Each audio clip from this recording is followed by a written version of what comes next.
We are not like other people. Because as I once reminded you before we came, there was nobody like us. Now that we are here, they pretend, they copy, they emulate, they fabricate falsehood. But they can never be like us. Long after we are gone, they will wish we lived forever. IPOB is very special. Exceptionally special.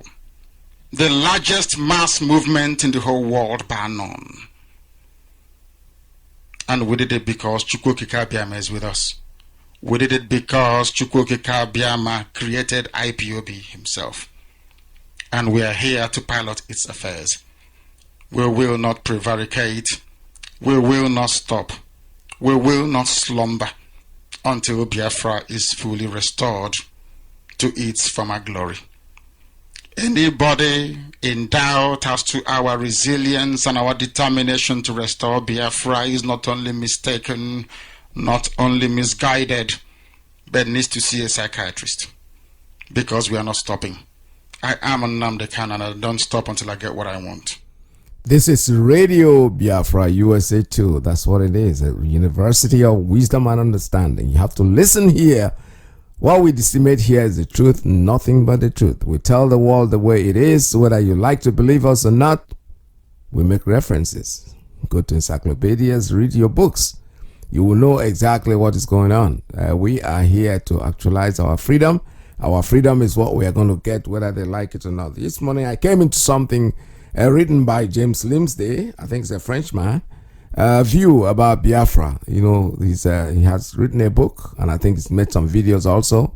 But this morning we're going to listen to him and, try to explain to us what we are in. We are in a whole lot of mess, but something, we are coming out of it gradually. Let's listen to James Limsday. In early June 2021, Nigeria came to international attention when it banned Twitter. The move came after the platform deleted a tweet from the country's president that referred to the Biafran War in the 1960s and suggested the government would again resort to force to crack down on resurgent separatist sentiment. So, what exactly is the Biafran independence movement, and why is Nigeria increasingly nervous about it?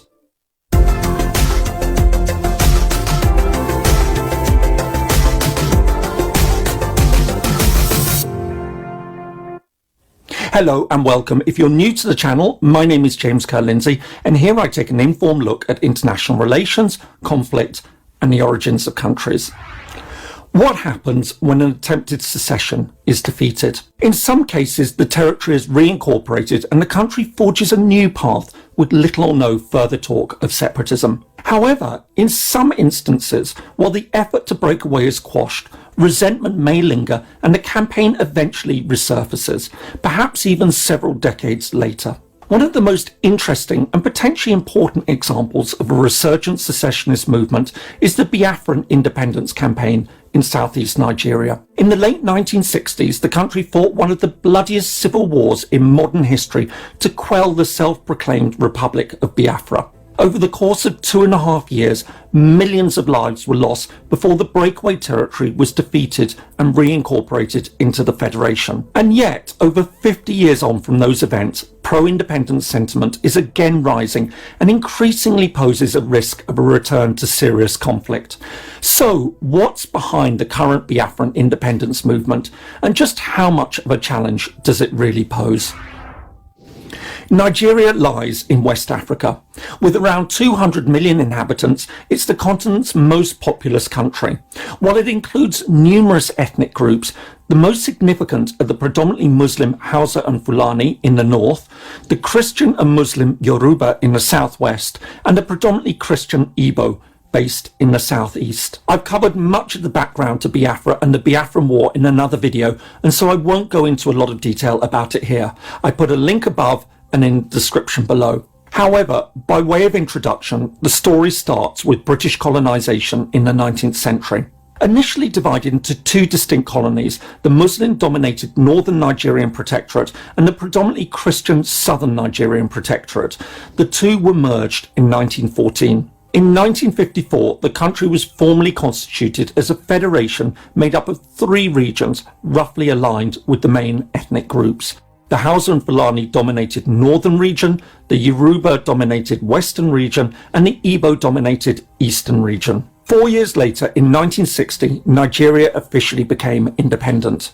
However, tensions soon emerged. Following disputed elections, a military coup was launched by Southern officers in January 1966 that resulted in the assassination of many of the country's leading political figures, including the popular premier of the northern region. As thousands of ethnic Igbo living in the north were murdered in reprisal attacks, over 1 million others fled south to the safety of the eastern region, in turn prompting calls for the territory to break away. Although a deal on a looser federal arrangement was supposedly reached between the eastern leadership and the federal government in early 1967, the federal government soon appeared to renege on the deal by announcing a plan to divide the country's 3 regions into 12 new parts. Seen as an obvious attempt to undermine the East's power, the region's leader, Colonel Odumegwu Ojukwu, declared independence on the 30th of May 1967. Just under 6 weeks later, the government launched a full-scale invasion to put down the secession. The ensuing war, known as the Biafran War or the Nigerian Civil War, would become a humanitarian catastrophe. As well as those killed in the fighting, it's estimated that between 1 and 3 million people died of hunger as supplies to the breakaway region were cut off. By January 1970, the Nigerian government, supported by key international allies including Britain and the Soviet Union, had defeated the last pockets of resistance. On the 15th of January 1970, the Republic of Biafra ceased to exist. In the immediate aftermath of the conflict, the federal government called for national unity. In a famous speech, the country's leader, General Yakubu Gowon, insisted that there were no victors and no vanquished. This led to a policy centered on the so-called 3 Rs: reintegration, reconciliation, and reconstruction. Meanwhile, the scale of the defeat and the traumatic memories of war seemed to ensure that Igbo independence sentiment was kept in check. However, by the late 1990s, this was all starting to change. In part, it was down to the passage of time. As memories faded, new generations had emerged with no direct experience of the conflict, but it also had deeper roots. Many felt that despite the government's official 3R policy, the Igbo continued to face hostility and discrimination. Despite being one of the 3 main groups in the country, they were systematically shut out of key jobs, including the highest political offices. Moreover, many argued that the government had deliberately neglected economic development in the region, with lower levels of federal funding than other regions and few infrastructure projects. Another issue was the emergence of conflict in the Niger Delta in the 1990s. Although the Delta, most of which fell within the territory claimed by Biafra, had become the largest oil-producing region in sub-Saharan Africa, little of the resulting revenue fed through to local communities. At the same time, they experienced huge environmental damage. It was this sense of general marginalization, coupled with the exploitation and repression in the Delta, that appeared to kickstart the revival of a Biafran independence movement. In 1999, the movement for the actualization of the sovereign state of Biafra, MASOB, was established to lead efforts to break away. In the years that followed, a number of other groups would also emerge, some of them offshoots of MASOB. The most significant of these was the indigenous people of Biafra, Ipob. Founded in 2012 by Nnamdi Kanu, a charismatic figure based in Britain, his media outlet, Radio Biafra, has now become a leading voice for the Biafran independence movement. From the start, the Nigerian government cracked down on neo-Biafran sentiment. As well as frequent clashes with pro-independence supporters, in 2005, MASOB membership was outlawed, and in 2007, its leader, Ralph Uwazuruke, was arrested. However, the start of the current tensions can be traced back to a couple of key developments that occurred in 2015. The first of these was the election of a new Nigerian president, Muhammadu Buhari. A former general and military ruler hailing from the Muslim north, he barely hid his intention to focus on the areas that had supported him.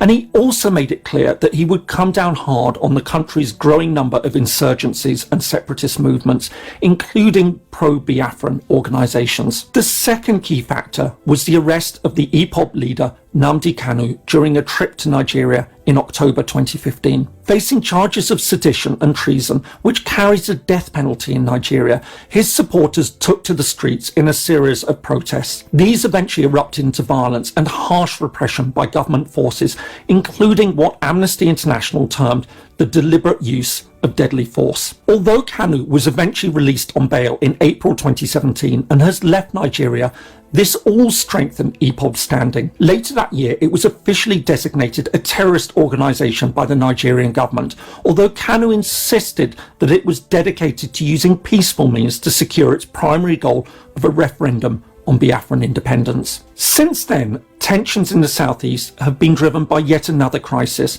the so-called herder-farmer conflict or herder war. As climate change has led to greater desertification in the north, so Muslim Fulani cattle herders have increasingly pressed south into lands held by settled farmers. This has led to the deaths of over 10,000 people and has seen many tens of thousands more displaced. As the herders encroached on Igbo territory, President Buhari, himself a Fulani, has been accused of not doing enough to stop the attacks. Following a series of deadly clashes towards the end of 2020, Ipob announced the establishment of an armed wing, the Eastern Security Network. Although it insists it was done to fend off herder attacks, it's led to further violence with government forces. It was this rising violence that sparked the offending tweet by President Buhari that was later removed and led to Nigeria's decision to ban Twitter.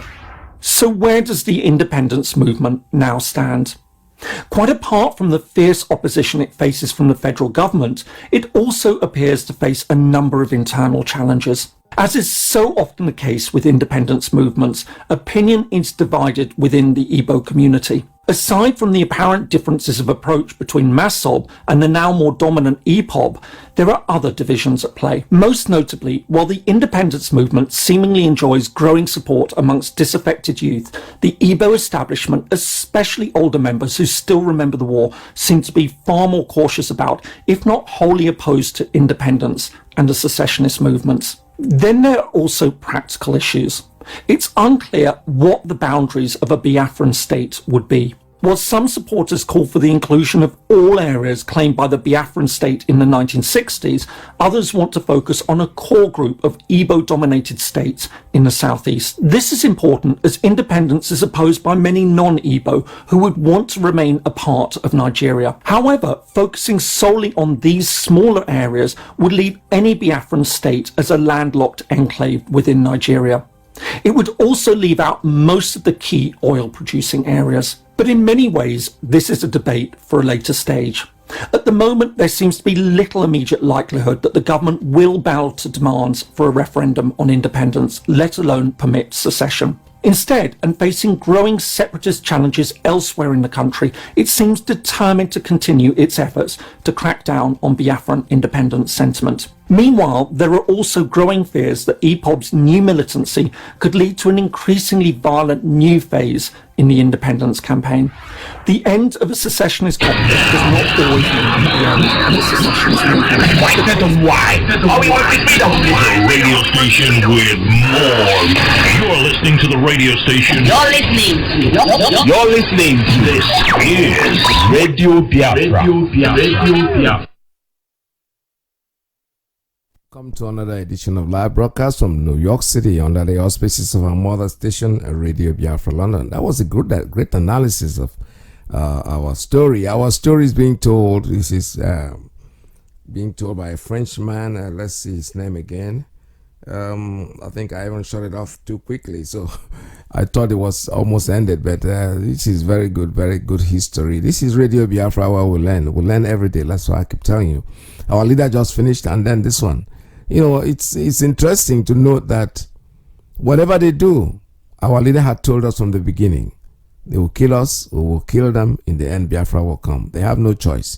They have to give us referendum whether they want it or they don't want it, because they don't take where they ask for this freedom, and there's nothing anybody can do to stop us.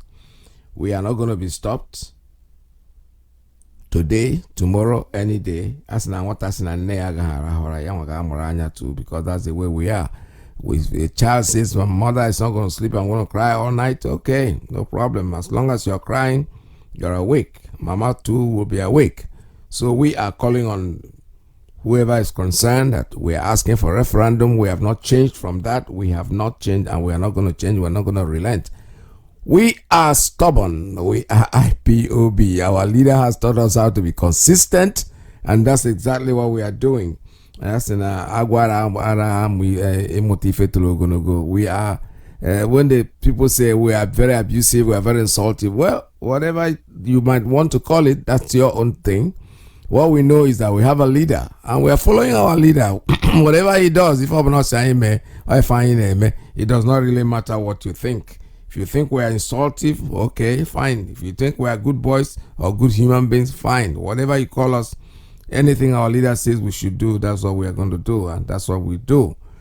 At this point, let's go into our conversation, but that doesn't stop me from talking anyway. So when you call in, maybe be kind to the other person. Don't stay too long on the phone. And the number here is 646-920-4541, 845-394-7984, or 344, I'm sorry, 897984, plus 1929406-9953. We're also on Signal. The number on Signal is 845-283-9665. Better. You might go on wire. It will go down, but when it's going down, that's when it's becoming more relevant in what we are doing. Our independence is not negotiable with anybody. Our freedom is not something we can negotiate with anybody who doesn't want to be patient enough with us. Well, you have a choice. You have to be in what we are doing. Join us. Be very, very proactive in what you are doing. Keep your eye on the ball. There are so many people who are trying to distract us that speak from both sides of their mouth. They say one thing today, tomorrow they're saying something else, but you know something, in the end, Biafra will be here. This morning I picked up something, Falana was trying to explain a few things, and let's listen to him, because sometimes I'm very worried about these people, because they know the truth. They will not speak the truth until probably, even when they try to say the truth, they still want to be very, very politically correct. I don't know whatever that means, because it's something that I copied from somebody. Politically correct, it means that you are not against the government, you are not for the government. You are not against, you are not for. You are just standing in the middle. Everyone you dance over there, you dance to the right side, you dance to the left side, avoiding the truth, which is right there in front of you, staring at you. To appeal to Nigerians, including those who have lost faith in the country, in the unity of Nigeria. The unity of Nigeria is dead.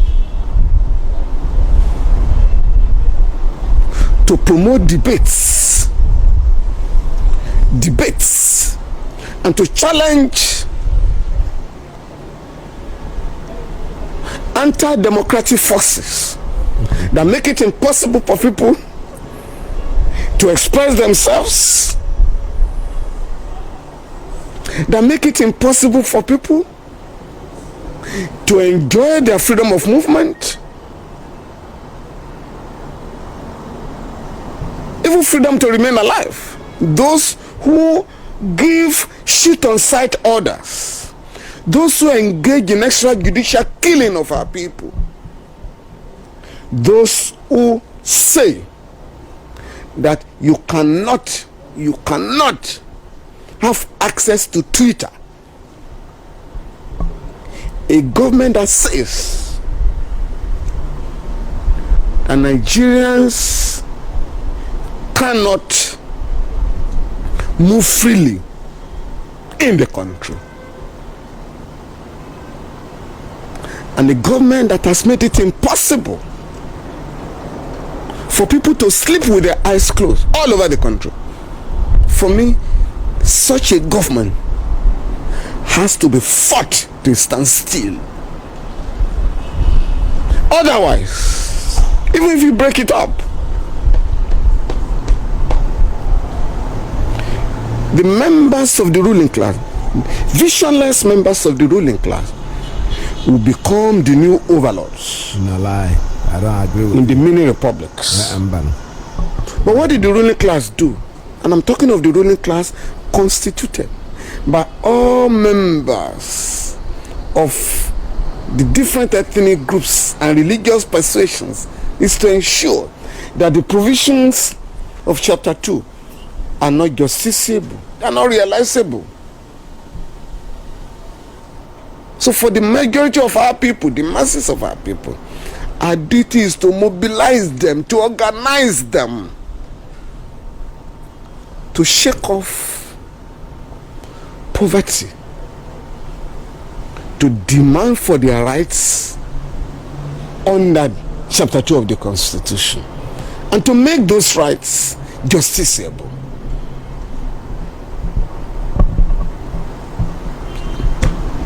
This looks difficult with Buhari. This looks very difficult with President Buhari, especially as they even clamp down on protesters. The struggle for freedom is not a child's play. As Chairman Mao said, a revolution is not a dinner party. You know, for instance, last year, scores of people were killed in October last year during the NSAS protests. But yesterday, you had more protests across the country. Not a single person was killed. And already you see a statement today demanding for apology for those who were arrested, because under section 83 subsection 4 of the Police Establishment Act 2020, the police shall provide adequate security during protests, peaceful protests. And what happened in different parts of the country yesterday had nothing to do with violence. Young people, aggrieved Nigerians, organized peaceful protests, even when they were provoked by the police or police personnel who threw tear gas at them and brutalized some of the protesters. They didn't engage in any form of violence. And so we are going to win these struggles ultimately once we are consistent, once we are united, once we are organized. And as it's often said, a people united can never be defeated. One would like to advise President Muhammadu Buhari to appreciate the quality of our people and then respect all ethnic groups in the country. To describe what is going on in the Southeast as a dot in a circle is extremely insulting. Violence is going on all over the country. The war on terror has been waged since 2009. Yet, no president in the country has ever dismissed the people in the Northeast. So if violence has broken out in a section of the East, it cannot be a basis to declare a war on the entire region, to allow security forces to kill government and innocent people and unarmed people. No, it cannot be tolerated in any civilized society. I was also flabbergasted when the president said the governor of Lagos, Governor Jide Sanwo-Olu, met him in Abuja and showed photographs of, carnage and buses that were burned, and that yes, let Lagosians walk. I beg your pardon. No, you don't insult a people that way. Again, as I said, President Buhari simply wants to remind Lagosians that it was his military regime that cancelled the Metro Line project without any basis. So if we had had the Metro Line project, the transportation crisis in Lagos would have long disappeared. with all the economic implications. And the president must not allow people to constantly accuse him of sectionalism. This regime has established the Northeast Commission.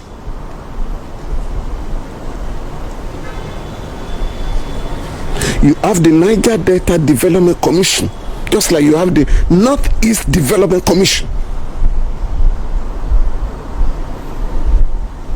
So the same government that funds those institutions has a duty to fund the development of Lagos or other regions. Oh yes, in 2011 there was a violent protest in 12 states, 11 states in the north and 1 state in the south, Akwa Ibom, over the belief, unsubstantiated belief, that the presidential candidate of the CPC then, General Muhammadu Buhari, won the election. There was violence all over the place. But the general was not held vicariously liable. Yet, the Jonathan administration compensated victims to the tune of 10 billion naira. So if the federal government can compensate or could compensate victims of a political riot in the north, in the running of the government, equals must be treated equally. The victims of the violence in Lagos last year ought to have been compensated, and they can make a case for compensation under the law,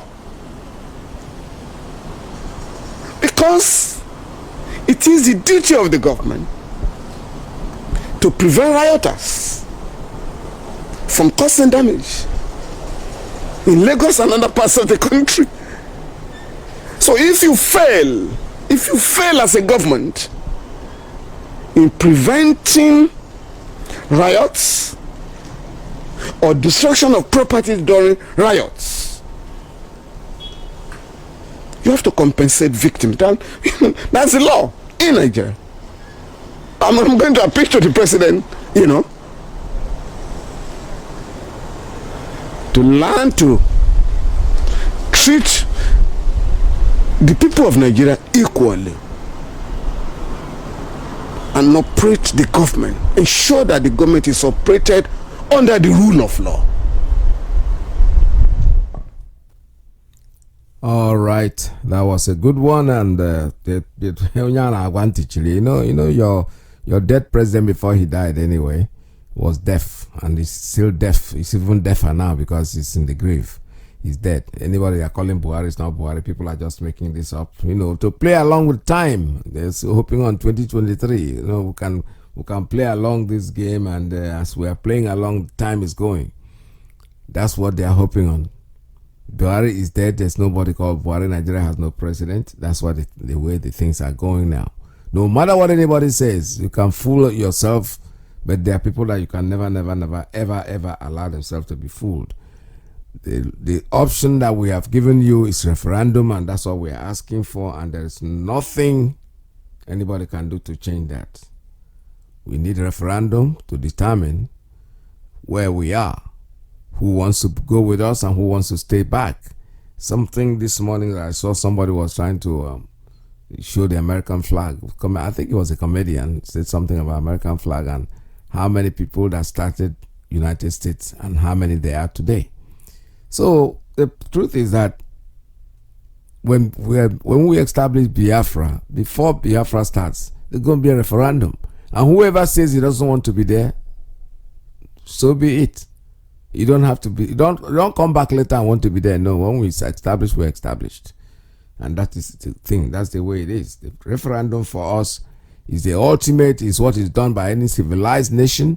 And like what our brother, the Frenchman was, James Lindsay was saying today, is that he doesn't see the government allowing a referendum. Well, it's just like saying you are holding something that belongs to a child and you're putting your hand up. You think you're not going to bring your hand down. Okay, let it stay there, because the child will keep waiting. Eventually your hand will come down and it will take what belongs to it. This is Radio Biafra. We're talking about referendum right now. Think come is the prince, I don't come again, you know. And it sounds the fiddler. Oh, come is not the success. And the microphone. You don't tell where we dey fight for this freedom. You don't tell where we dey fight for this freedom. All we need is the referendum. All we need is the referendum. All we need is the referendum. All we need is the referendum. All we need is the referendum. Tell me what to do, tell me what you do, tell me what you see, tell me what you see, tell me what you know. When we talking about the referendum,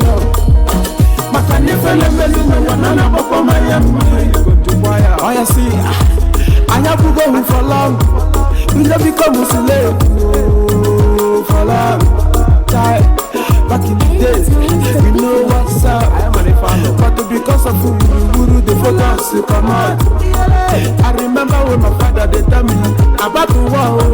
Then spending so much money just to collaborate.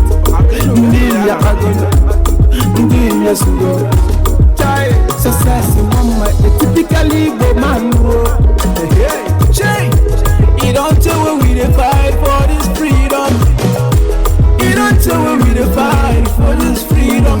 All we need is the referendum. All we need is the referendum.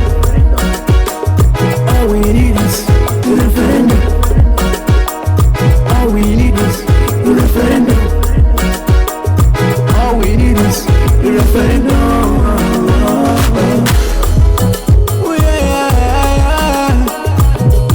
You don't tell where we dey fight for this freedom. Tupoki kapya ma aina ya bia. Rescue your children. Even if I can't say one never make we no mind all these politicians so. No mind never just come around. No promise us heaven and earth. You no go see anything after the election. No election in Biafra land. We go sit at home that day. Make you no forget is the princess success you have your partner no son. Nande Kanu chukuga gozi ringi. Biafra de motherland chukuga gozi rimuno. You don't tell where we dey fight for this freedom. You don't tell where we dey fight for this freedom. All we need is the referendum. Oh yeah.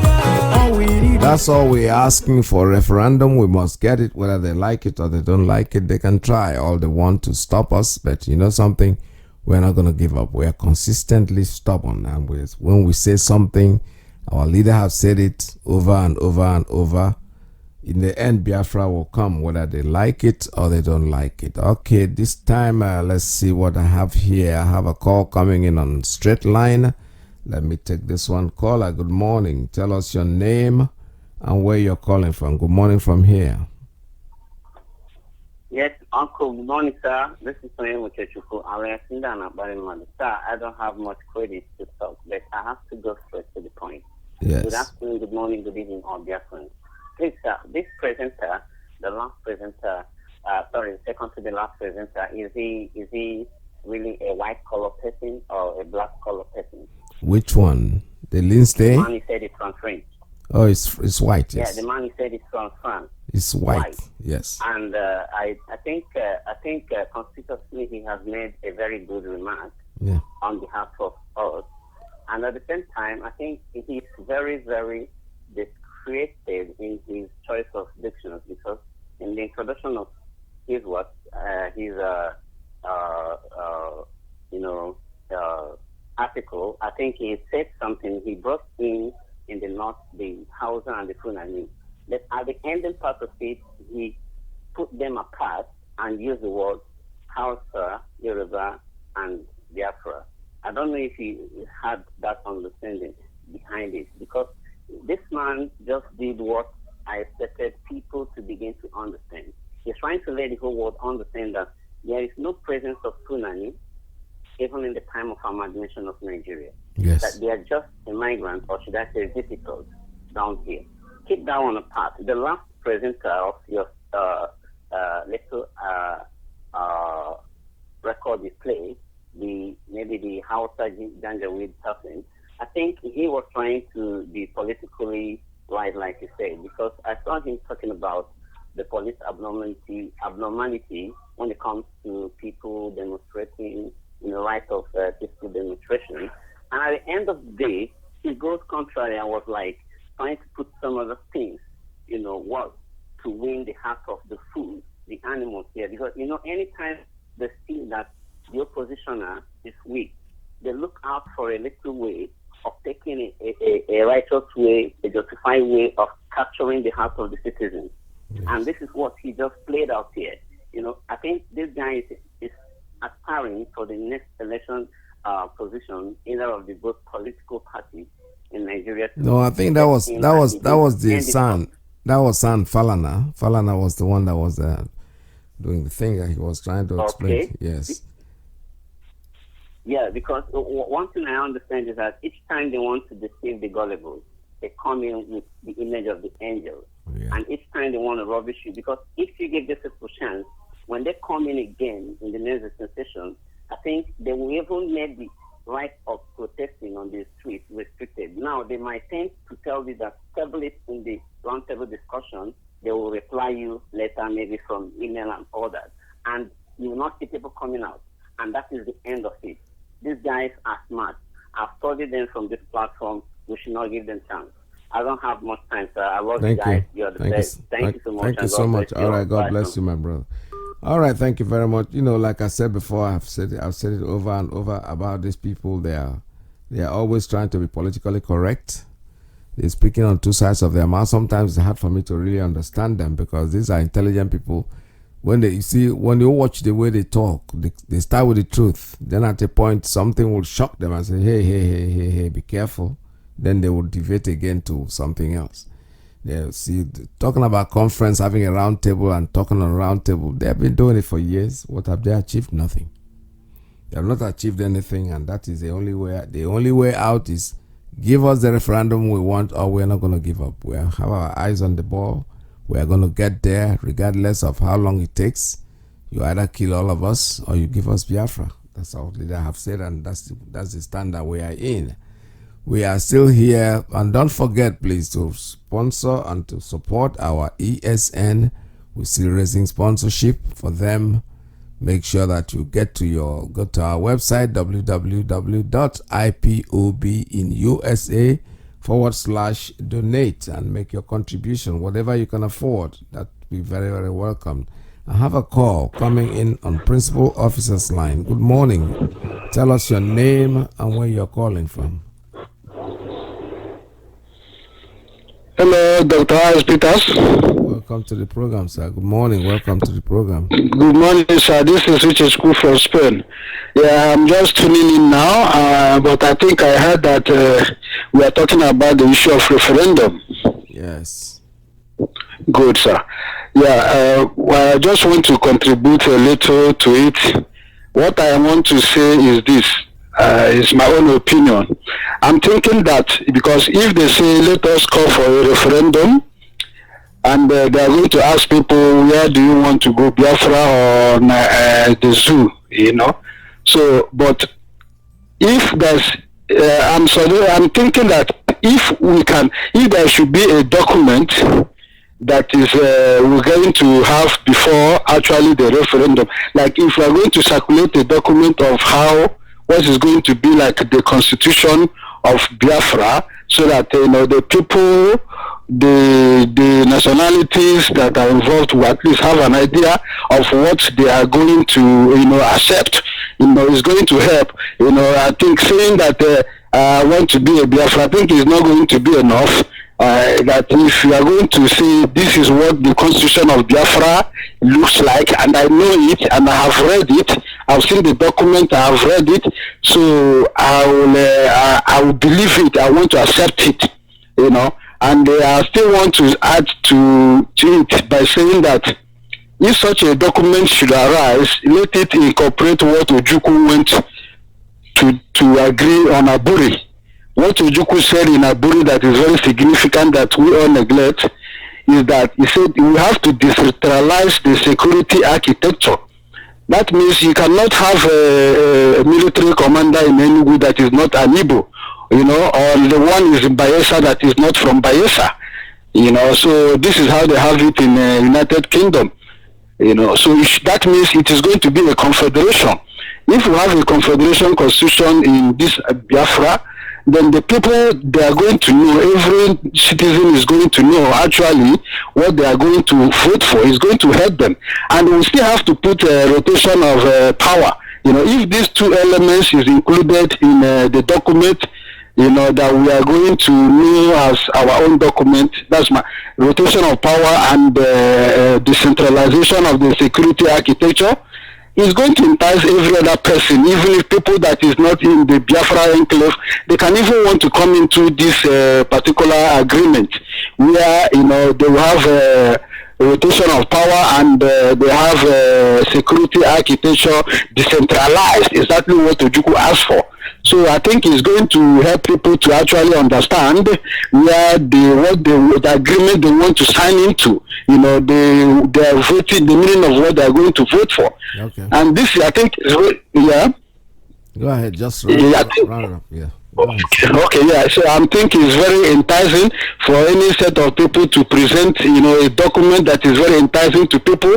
It's going to help than ordinary say you are a Biafra or you are not a Biafra. If you add a very enticing document that is the way we are going to be govern ourselves, it's going to help people to make easy decision on where actually they want to belong. So this is my own contribution. Thank you very much. Thank you very much. All right, well contributed. The point is that. As an Azatan, the truth is, we don't have to bother. The situation that the zoo is in now, do you need a constitution to tell somebody to become a Biafran? Of course, anybody who wants to remain there. Okay. There are people that want to remain there, to be honest with you, but they're not going to stop us. The idea of a referendum is, are you tired of this system? Do you want to create something new? That's the point. Whatever you create that is new, believe me, is better than whatever we're having in that place called the zoo. So I don't even think we're going to bother with, let them give us referendum. When they give us referendum, whoever wants to remain the slave that he is, you can't force anybody. You can always force can take a horse to the stream, but you can't force it to drink. You cannot force anybody actually to join you. Because if the situation where you are is something that you can be able to manage, well, it's left for you. You can go there and remain there. But for us, Biafra is the in thing, and we are going. There's nobody can stop us. I have a call coming in on Principal Officer's line one more time. Let's take this one. Caller, good morning. Tell us your name and where you're calling from. Caller on Principal Officer's line. Are you there? Caller, good morning. One more time. Are you there, Principal Officer's line? The line is open. I'm here, Mazi Peters. Good afternoon from here. Welcome to the program.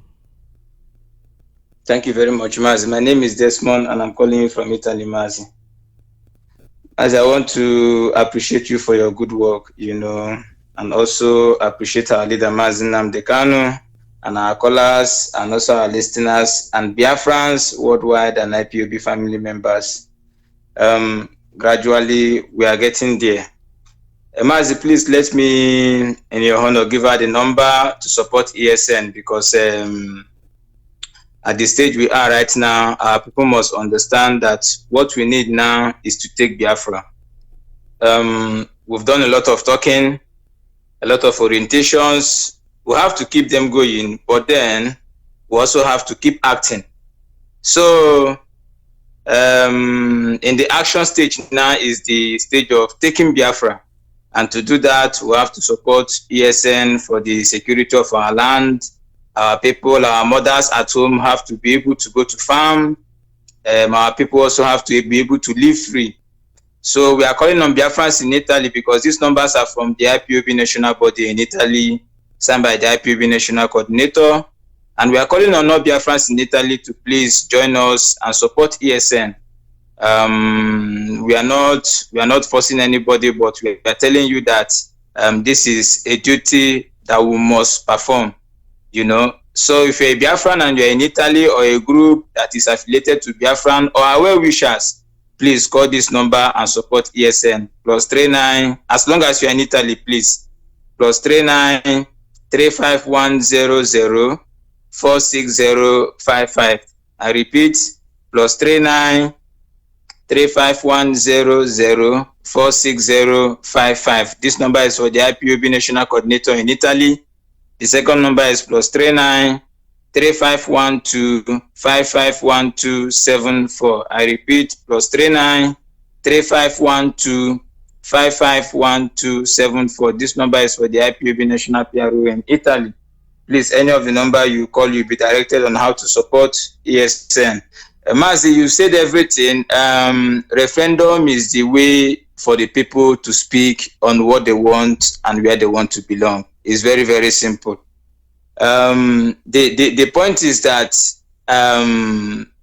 in freedom fighting, there is no, you don't, how do I put it? You don't plead with your oppressor.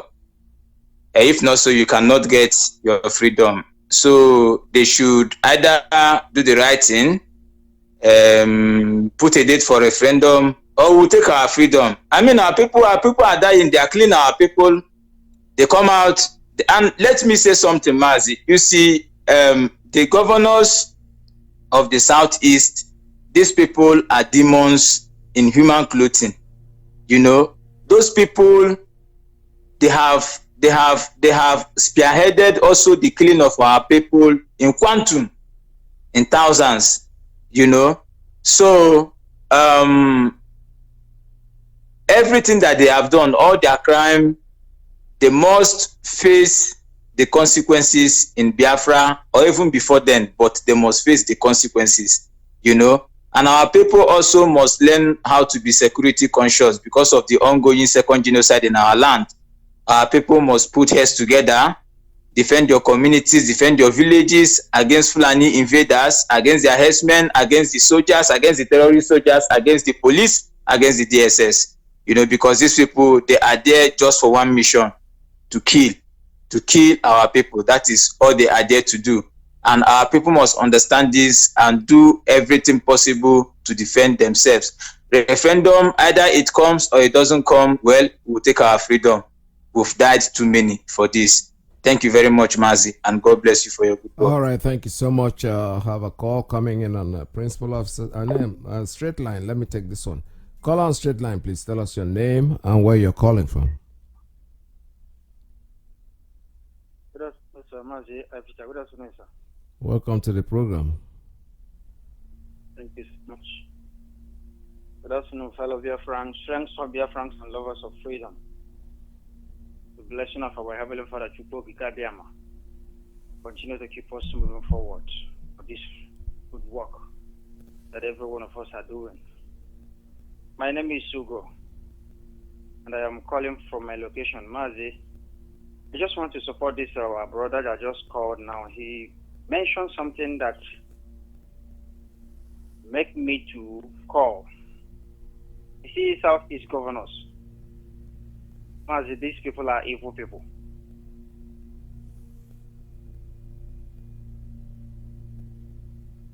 This is the simple truth. Would you believe that at the face of all these killings of innocent people that is happening in our land, even tomorrow, Ifan Ugwan is going to have a meeting with both Jim Wobo and the rest of them at Opera Square. And what are they going there to discuss? 2023 election. What does that show? It shows that they are not humans. It shows that they don't have sympathy. They are not kind. They don't have the spirit of God in them. And that is the reason why these evil people, Fulani jihadists, that is saying that they are the ruler and the owner of Nigeria, are using them to kill their own people. But one thing I'm telling you, all Biafrans all over the world, we must remain firm. We must remain resolute. All right, looks like your line just cut off. Why? All right, the line is still open for all of you to make your call at 646-920-4541, 845-344-7984, plus 19294069953. I don't know why that line went off, but unfortunately it did. We're still taking calls. Call us if you're ready.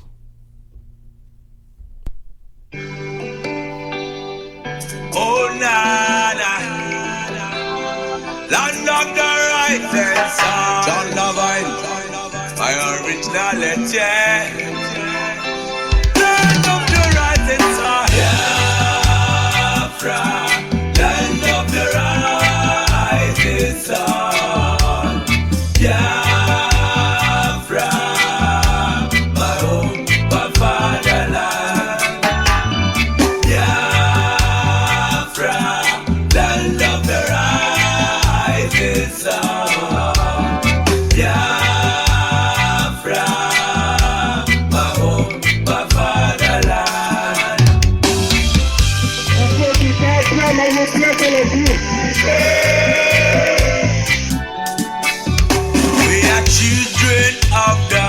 Child, called by the name of God, the Creator. Wise men from the east, south, and the middle. Great Biafran people.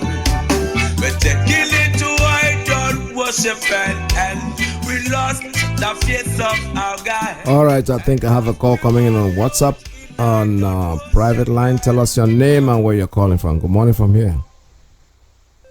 Thank you, Dr. Mazi. Good afternoon from here. Good afternoon, Biafrans and lovers of freedom.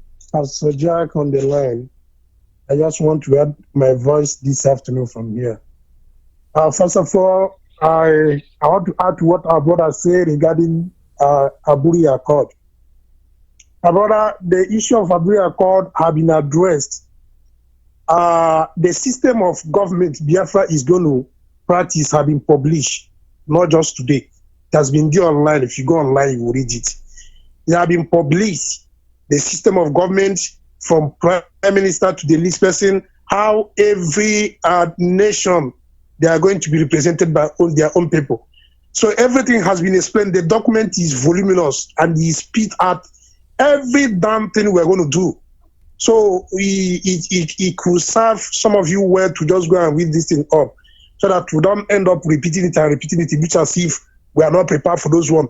We have gotten that document have been published, so that everybody can read through it. It's one of the most finest systems so far that could be practiced, which will address the most need of Biafra. Because both the reason why the Aburi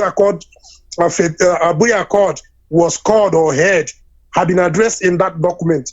So you do well to go and read it so that you understand. Now, having said that, Falana, you people should not take the word of Falana serious.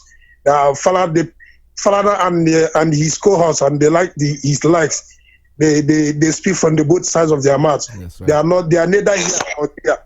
So you people should not take their word. They just want to make their voice to be heard.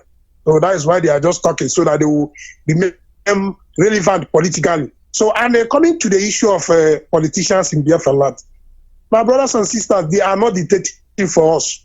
They can only dictate for themselves and their pocket and their family. But as long as Biafra issue is concerned, no politician, no so whether traditional or otherwise, can detect how or when we should leave this contraction or not. Nobody.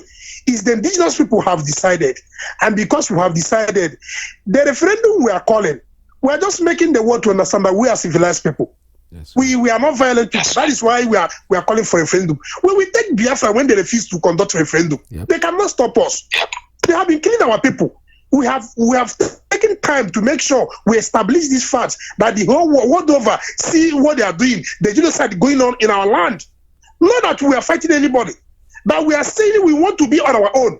First of all, Nigeria has expired in 2014. The 100 years has expired. So Nigeria is living on a borrowed life. It's not a nation, neither a country as it stands. Ideologically and constitutionally, Nigeria is not a country. So we, the indigenous people, have said, look, we want to opt out. And today is not the first day. They have killed over 7 million for this particular quest. And we're not going to stop any soon.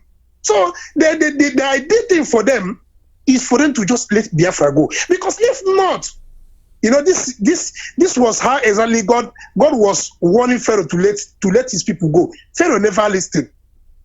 Despite all the signs, the 12 signs, Pharaoh never listened until they are drawn in the Red Sea, until they have to submit all their firstborns, until they have to gather gold, ornaments, have to give Biafra, they have to gather all the things they have stolen from us, including their own, to give to us. They will never learn.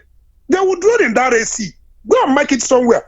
So we are coming to that point that let's just finish our prayer. Let's just finish our prayer. By the time we are done, if they don't say, come and take Biafra, we'll declare Biafra for ourselves and we will defend our land at all costs. That is just it. And nobody should be afraid. We have come out. One thing is sure. Either Biafra or nothing else. If anybody is thinking for election can never hold in any part of Biafra land. If you like, go and bring American soldier, British soldier, and bring the entire land to come here. Election can never hold in our land. If that is what you are thinking, you can go and make your stupid meeting anywhere I want to make them. At the end of the day, at the end of everything, is for you. Dr. Mazi, thank you so much. All right, this is Radio Biafra, USA 2. We're still here. Taking calls, there's nothing anybody can do to stop what we are doing. We are having a mass rally that is coming up on the 17th and 18th. But we're stressing on the 18th because that is the day that everybody is allowed to attend. There's a minimum of number of people on the 17th. So 18th is the D-Day. We're inviting not just Biafrans alone. We're inviting friends of Biafra. We're inviting the Duduas. We're inviting Ambazonians. Come in and let the world know talk of our existence. And we're going to be there to really give out this the way it is to the world, to listen to us and be part of what we are doing.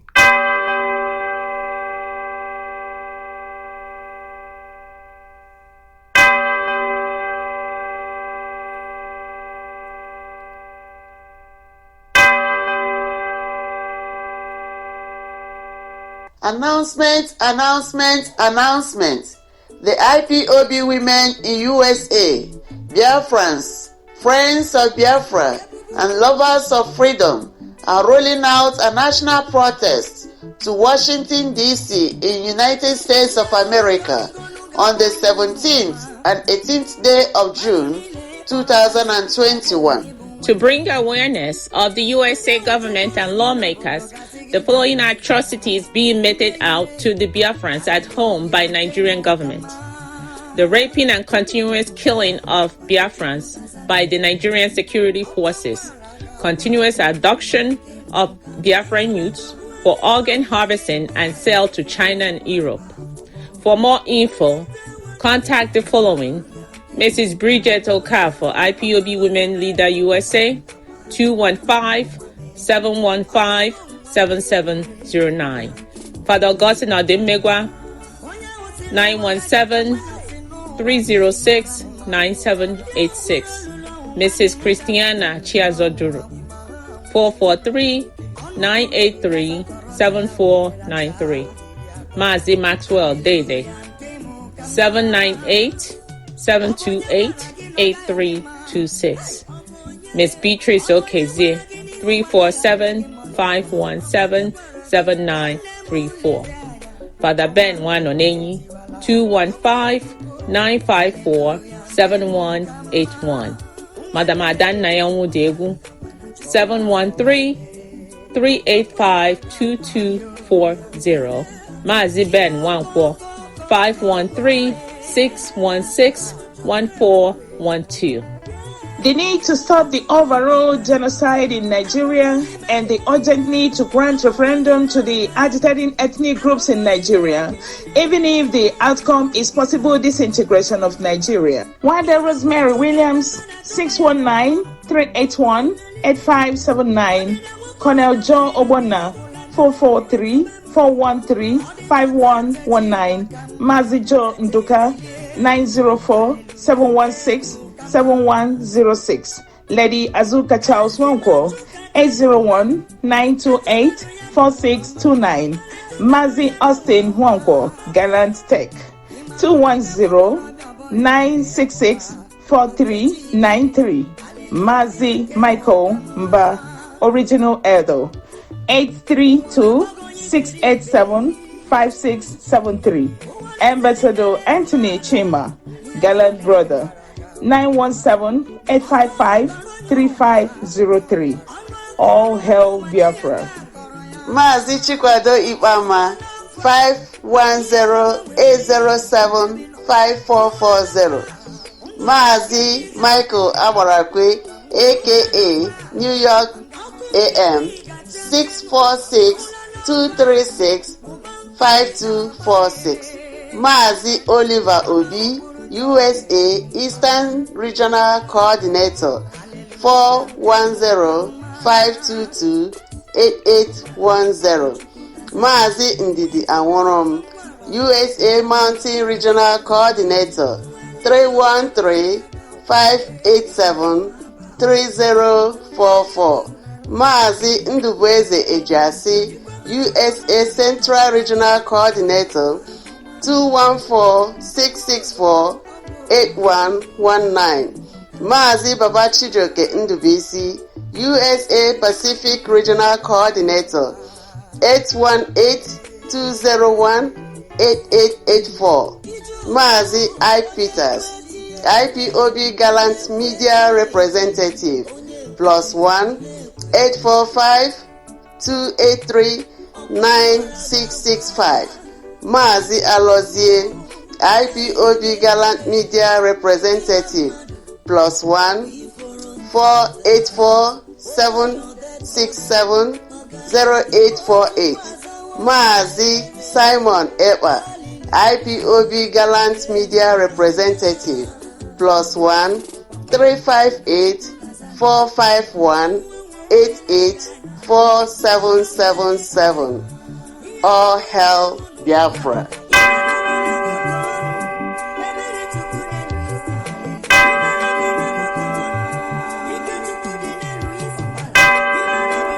All right. 17th and 18th. Please don't forget that date. Just put it down in your calendar. It's going to be an important date. Very, very important. We are going out there on a mass rally. When I say mass, I mean mass. Really, really big. On the 18th is the day that will be biggest. 17th is a limited number of people. So most people, I expect them to arrive on the 18th.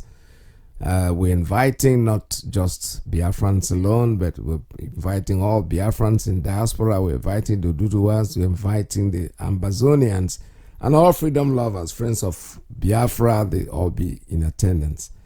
This is Radio Biafra USA 2, and the programs have been drawn out already for that day. It's going to be a very, very interesting day, and we want all of us to come in there.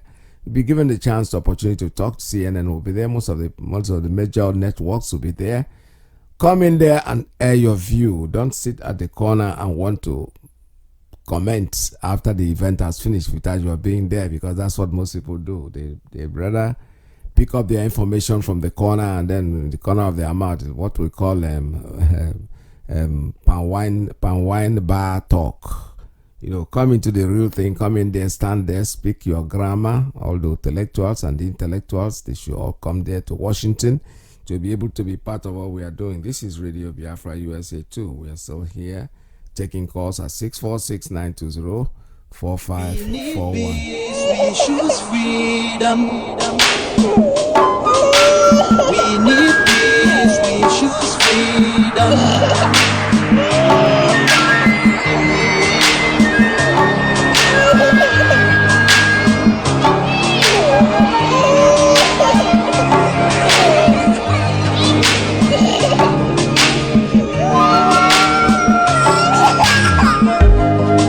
was a nation living in peace and unity.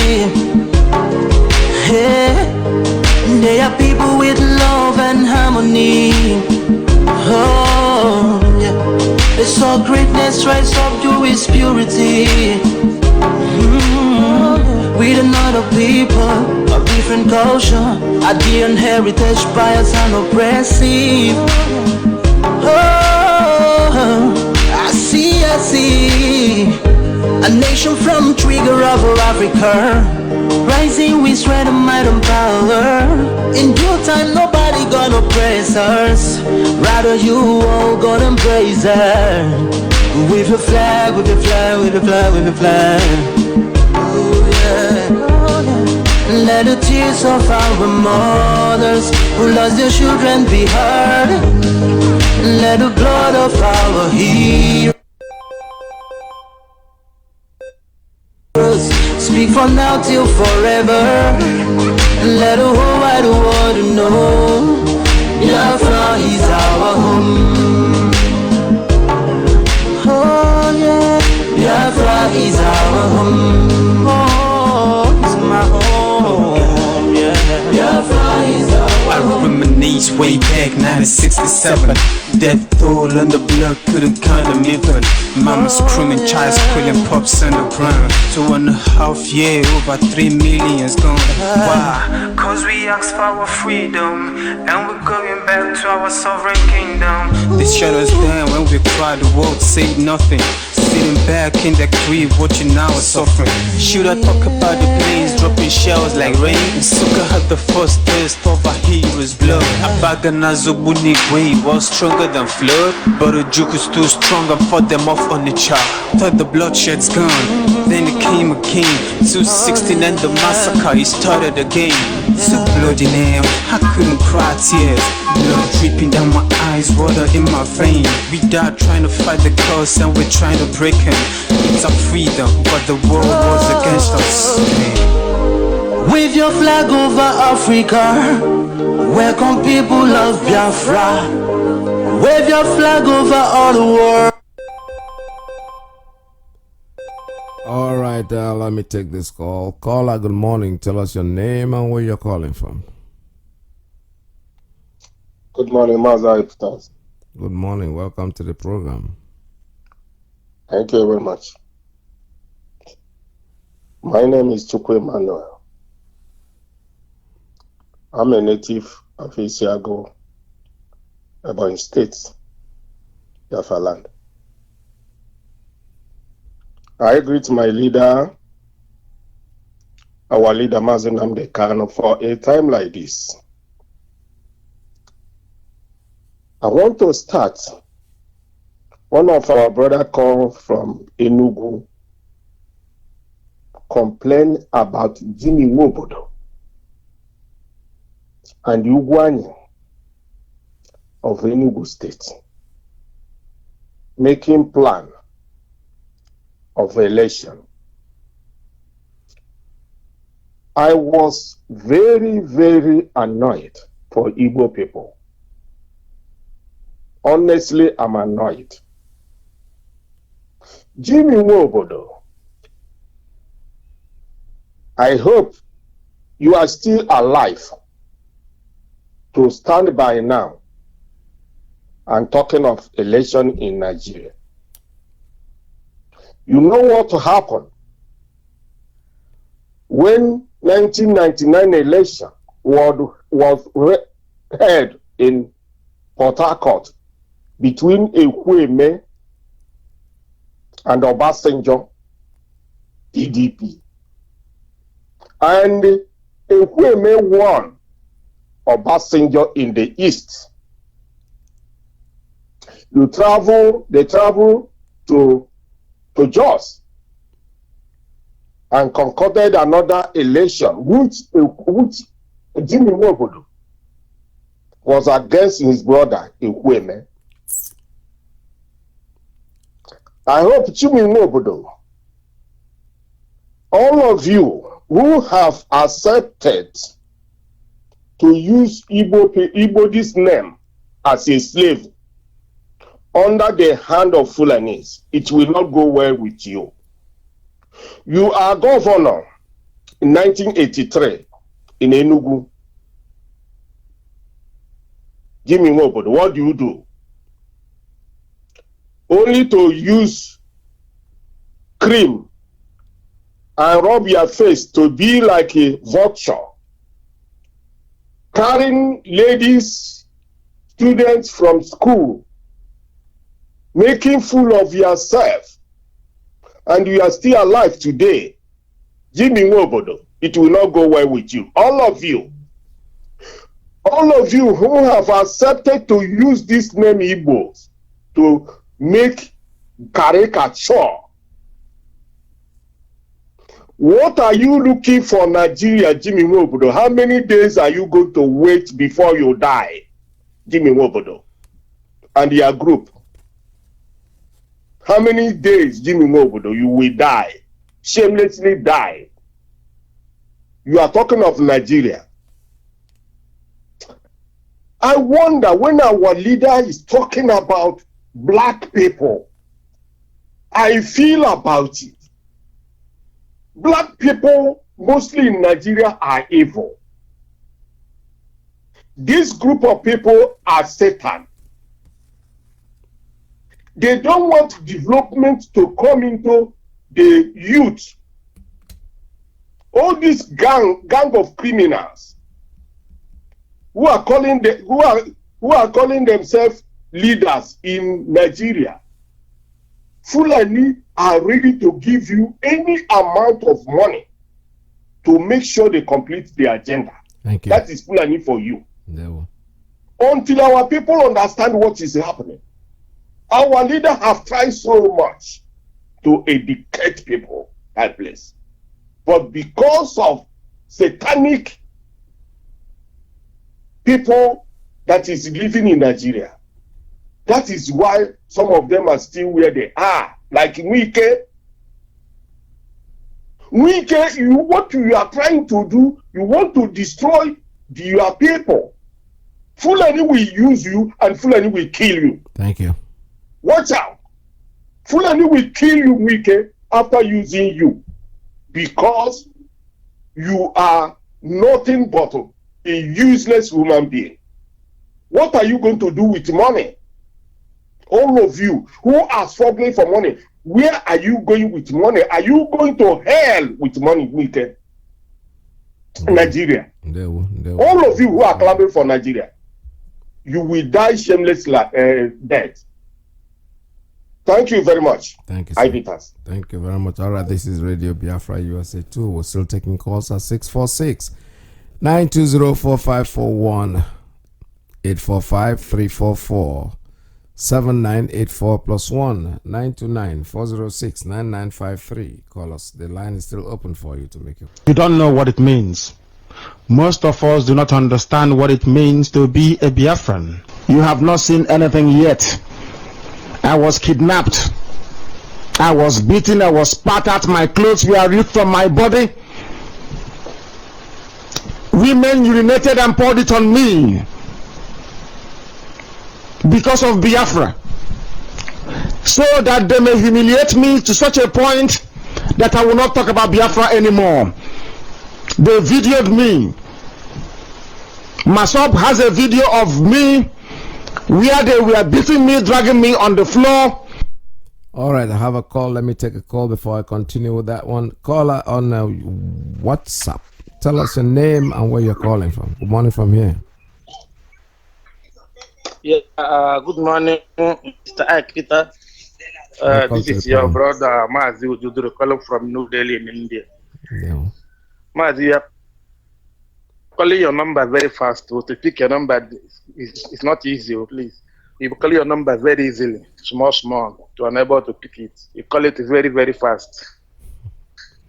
All right. Mazi, what makes me to call is I want to advise our listeners, our people all over the world.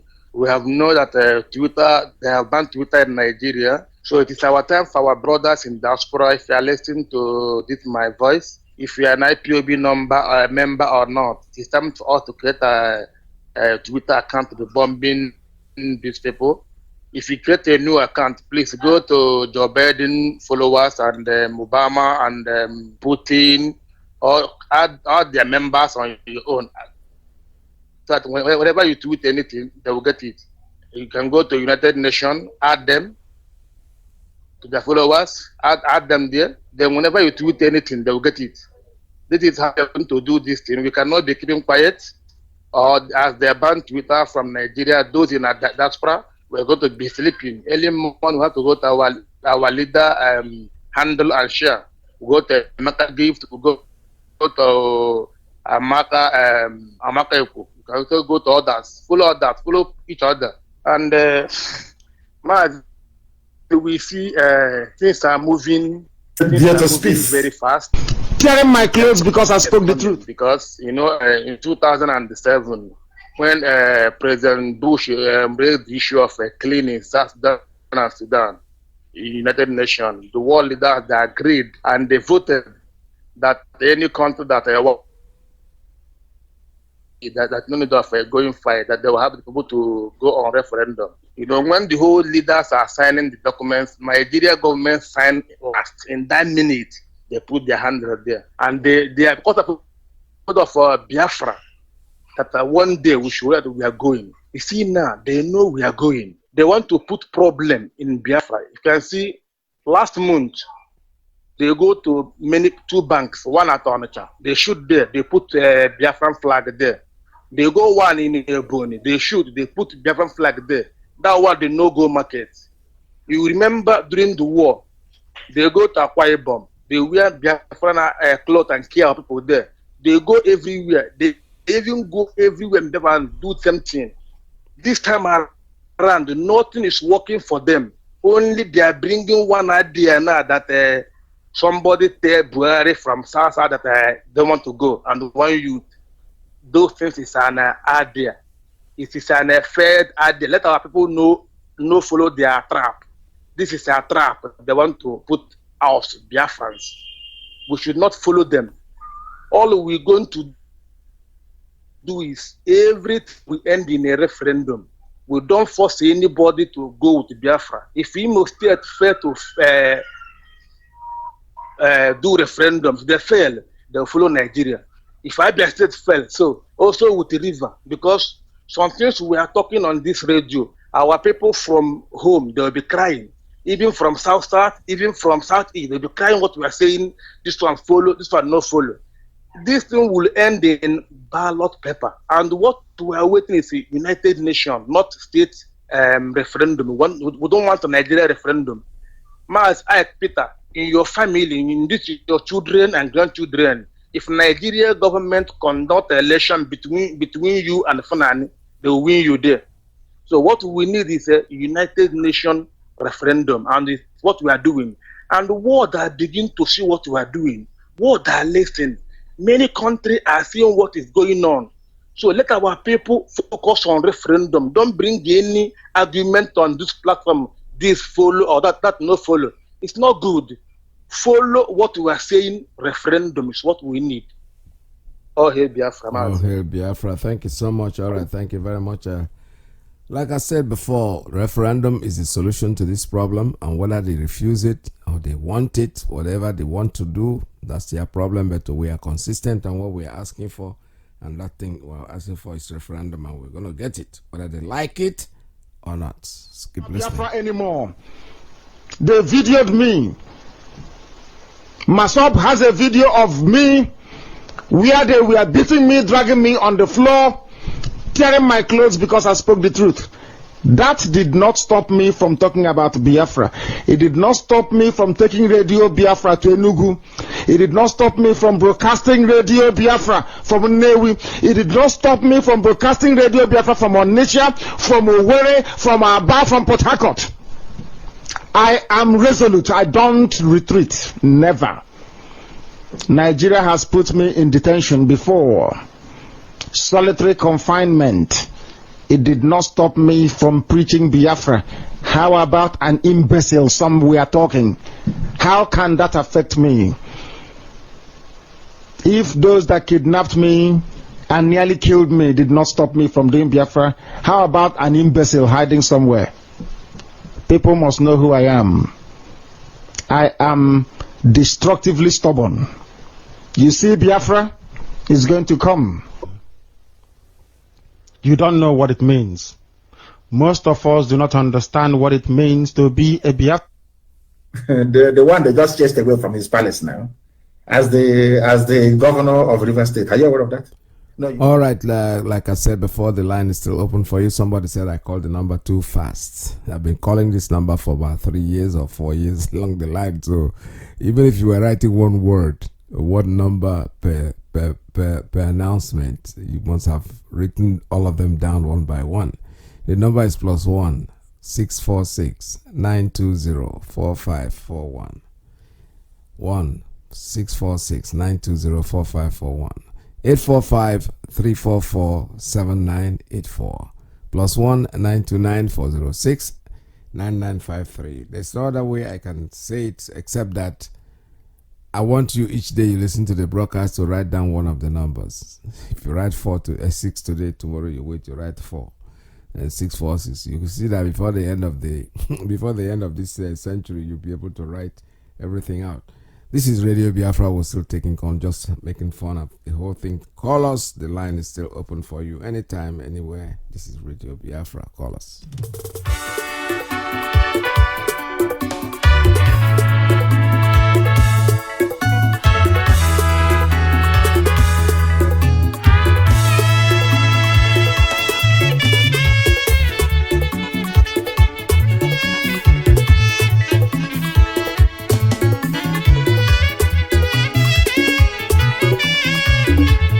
All right, I have a call coming on straight line. Good morning. Tell us your name and where you're calling from. Mazi, Peter, Province from here. Welcome to the My name is Abaseji Kegabwa. I'm from Enugu province. I reside in Ebonyi province.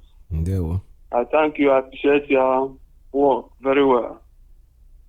We pray for our leader NNAMDI'S every day that God protect him.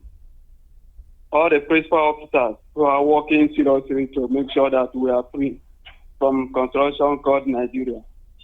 God will give you protection one way or the other.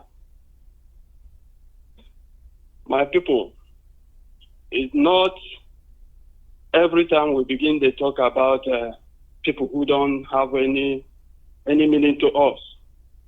Our politicians is nothing to us. They don't have any meaning for us to compare. They are politicians for themselves. They are not speaking to us. They are not doing anything to us. We are Biafran. And we stand for our Biafran. Those people that say that they don't want Biafran, they want one Nigeria, let them go and live with them. What we want is Biafra, nothing more. If they are failed to give us referendum, conduct referendum for us, we are going to take our Biafra by our hands. As far as we have somebody like our leader Mazi who said nothing like collecting this because of money, let him leave Biafra. He's staying in prison. He do everything. He said what he wants. Our people want Biafra. Nothing can change it. We cannot disappoint our leader. We cannot. No matter what.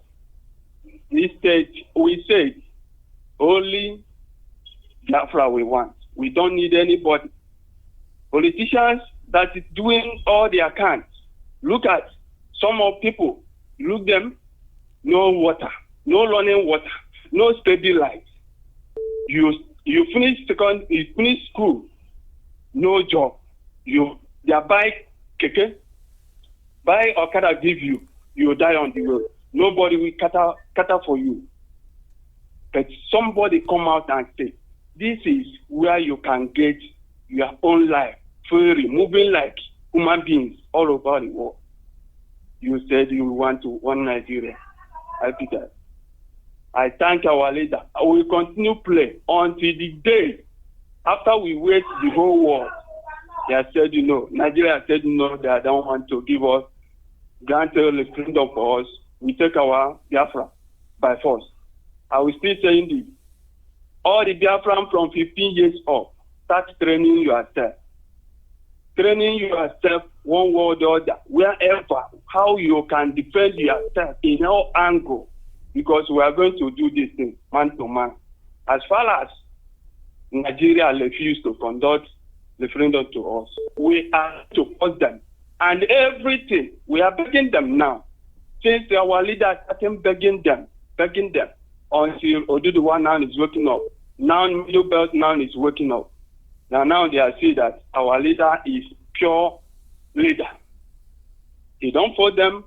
We move peaceful now. Our leader said, because of the killing, stop holding our flags. Stop doing anything meeting in Biafra land. Everybody obey. They are still killing us. They are still killing us to show you that that is not that because we are holding that. That is something they are planning since 1945. They are still doing to today. So all the Biafran, wherever you are, start training yourself. And I am still calling my people who are in diaspora and not contributing anything about this thing. If you eventually get all this money you are seeking for, and you come back home, and you reach your home, Fulani take your house, take your father's house and stay there. Where can you build the house? Where can you stay? You run back to diaspora, you go and stay. It's a shame. Please, all my people, try all your possible best to support ESN. This is what we have now. This is what we have now to defend our land. They are doing their job clean. They are doing their job peacefully. So, our brothers, please, our land is our land. Nobody will take an inch. Our leader will say it's already said it. There's no anywhere Fulani can take our land. Thank you, Peters. Thank you very much. Thank you very much. All right, this is Radio Biafra USA 2. Nobody's going to take our land. They know that. They will try, but they will always fail. Because Banyo, we didn't conquer anybody, and nobody's going to conquer us either. We've not been a conquered people. We've not been people that go about trying to take things that don't belong to us. In fact, technically speaking and honestly speaking, the Igbo man, the people in our area are the people that really develop other areas. We don't just get away from our place and then go to other places and become parasites. No, we take our money there, we create a living there, and we live there, and we live with the people. Not coming to live in anybody's bush. No, we don't do that. Caller, good morning. Caller on the straight line. Let's take this as the last call today. Tell us your name and where you're calling from. All right, your line just went off. I don't know what happened. I think I have about 2 more minutes to go on this program before I call it a day. All right, caller, good morning. Tell us your name and where you're calling from. Caller on straight line. Tell us your name and where you're calling from one more time. All right, maybe that line doesn't want to work. It's turned itself off again, so I'm not going to take any more calls. I've shut down all the lines. So don't try to call me now because Mazi Alozie is coming on. If you want to call, actually, you can still stay on the line, but not this line. You have to call USA 1 that is coming in any minute from now. So in a nutshell, what we're saying is that don't forget that our rally that comes in on this weekend is quite... the 17th and the 18th is something that we look up to, and something that will help us, not just us alone, but friends of Biafra, lovers of freedom, because Africa cannot be free until Biafra is restored, honestly. Biafra is going to be the only first independent African country that ran away from the colonial masters. They came in here, they created this monster that is killing each and every one of us. And through the help of IPOB and ESN, we have to accomplish and establish what we want, and we're going to get our independence no matter what anybody says. Exclusive. If it's not for IPOB, tell me where do I go? If not for ESN, where do we stay? If not for IPOB, tell me where do I go? If not for ESN, where do we stay? IPOB, thank you. ESN, thank you. IPOB, thank you. ESN, thank you. ESN is chasing away criminals in our land, in Biafra land. Before we were truly messed up, but right now we are fully secure. Words cannot tell how we feel about the things you do for us. Are you struggling to stand for our rights? We say thank you for protecting Biafran land. Yeah. You've been fighting so hard, protecting motherland against the Fulanis, enemies of Biafra land. They are the soldiers that we know, bronzes of God and keep us safe. If it's not for IPOB, tell me where do I go? If not for ESL, where do we stay? If not for IPOB, tell me where do I go? If not for ESL, where do we stay? IPOB, thank you. Thank you, ESN. Thank you, IPOB. We say thank you, ESN. Thank you. I say never slow down until our enemies are all down. Yeah. You've been the power I can rely on. That is a fact that I can't deny. Champion soldiers fighting stronger and protecting lives. The pain you feel today will be the joy you feel tomorrow. We say yes to you, yes, like every day. Cause if it's not for IPOB, tell me where do I go? If not for ESM, where do we stay? If not for IPOB, tell me where do I go? If not for ESM, where do we stay? IPOB, thank you. ESM, thank you. IPOB, thank you. ESM, thank you. We are grateful to God for ESN. Progress to your elbows. Thank you. Oh yes, ESN is here. Long live ESN. Long live IPOB. Long live our leader Mazi Kanu. All hail Biafra. Biafra, we heard you. Support ESN wherever you are. Yes, support us, support us, support us. Go to our website www.ipobinusa.org/donate. Whatever you can throw in, these are the people that are volunteered to come and protect us, volunteered to stake in their life and to protect us and give us the chance to sleep with our eyes closed. They are coming to our region, they are destroying us as much as they can, but you know something? We are not going to give up. They have to kill each and every one of us for us to give up Biafra. So they are wasting their time. They can call us dot in the center, call us whatever they want, use all kinds of slow words and everything. It does not matter to us. We are IPOB, and the world is recognizing that Radio Biafra is international. It's all over the place. It's broadcasting 24/7. There's no time you tune in that Radio Biafra will not be on air. No, forget about it if you're thinking it that way. So tune in and listen to us all the time. Because you know something, Biafra, for us, is our religion. And Radio Biafra is where we do the worship. Whether they like it or not, it does not matter. Nobody's going to stop us. Stay tuned, don't go away, because Mazi here, USA 1, is coming on air, is getting ready to be here. So tune in and listen to him. He's coming. Next. From me to you, it's goodbye. Biafra is our religion, don't forget. And Radio Biafra, that's what we worship. That's our church. Stay tuned, don't go away. The last hope. Yes, and they're here. For every other person, www.ipobinUSA.org/donate. Well, they are very important people to us. They are us and we are them. They are us and we are them. We can't act as if they can just perform miracles. We have to stand behind them. On Saturday, 17 and 18, that's tomorrow, 17 and 18, there will be grand event in Washington, D.C., capital. All Biafrans, Oduduwans, Middle Belt, show up. The 18th will be the grand tally of them. All those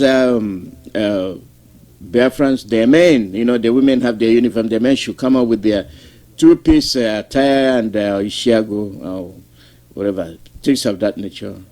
Of course, they are, you know how we showcase. Let the world see us who we are, as compared to those that are trying very much to take our land from us. They'll see the difference. And then they'll start asking questions. People are very wicked. We have been fighting. We have been talking about self-determination. And it's just that we have to act. We have to stand and follow instructions given to us by our leader, His Excellency Mazi Kanu. I think using this is a way of letting people know that we have one leader. Not will be, not want to be. We have one leader. If you're not comfortable with it, sorry. That's the way with issues. You have people that come up, they bring their own ideas, they come on the social media and then start ranting, saying things. Anyway, that's that. But for the fact that the Ngwa people are coming, let me give you a take as to what we will be deliberating. We have to discuss this. Our safety. A south-south,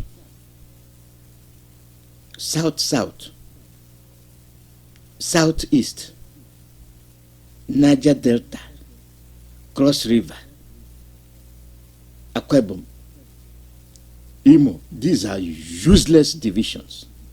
Useless, unquantifiable divisions made to finish us. As we talk, as we say things, and as we recite things, sometimes it loses its strength, Who are these people?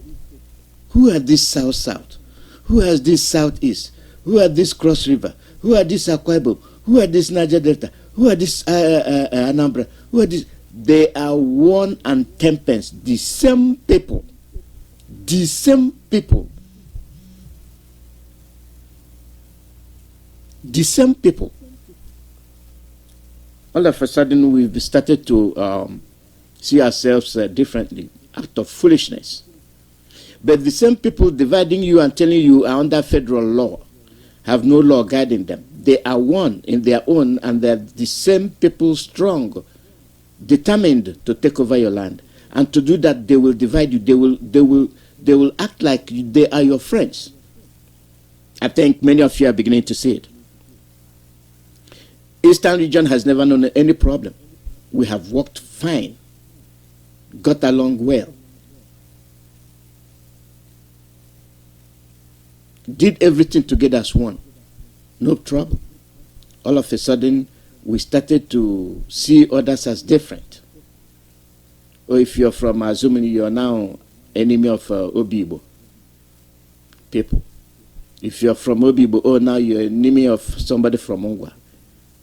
But the people coming to kill you are coming in one name, the North. But in the meantime, we are dividing ourselves so selfishly that we're even not seeing the danger. And I'm glad some people are beginning to talk. It's not just talking, you must act. You must act immediately. Let me play you some clips. Okay, I played these clips for you to hear from different voices. I can run the broadcast without playing clips, but the essence of the clip is to place people in your position and place you in them, for you to reflect, for you to evaluate what they are saying, if it makes sense. Cattle rearing, cattle harassment. This is a zoo country of the bulls, of the zoos, of the cows, of the moose. This is an honorable member from Iguacha, from the house. They are trying to make your south of Nigeria a cow area. Sir Honorable Prince Pikolo, I represent Kanu Conservative in River South Assembly. This is school to learn now. It's part of my constituency. When I heard that the herdsmen brought in some number of cows, over 1,000 plus, I said no, I must visit my place to see it myself. And today, I have seen it. I have confirmed it. Though I spoke to the people in charge. Initially before now, precisely October last year, I also heard the same news that their cow, they destroyed the crops of my people. And I said no, I must visit them, which I met them, discussed with them, to go. At the end of the day, the family left. After much effort, I said no. Now that you are gone, don't come back again. They told me yes. Today we are here again. I saw them, I've interviewed the people, they say they are in their numbers. I've also asked them today to leave.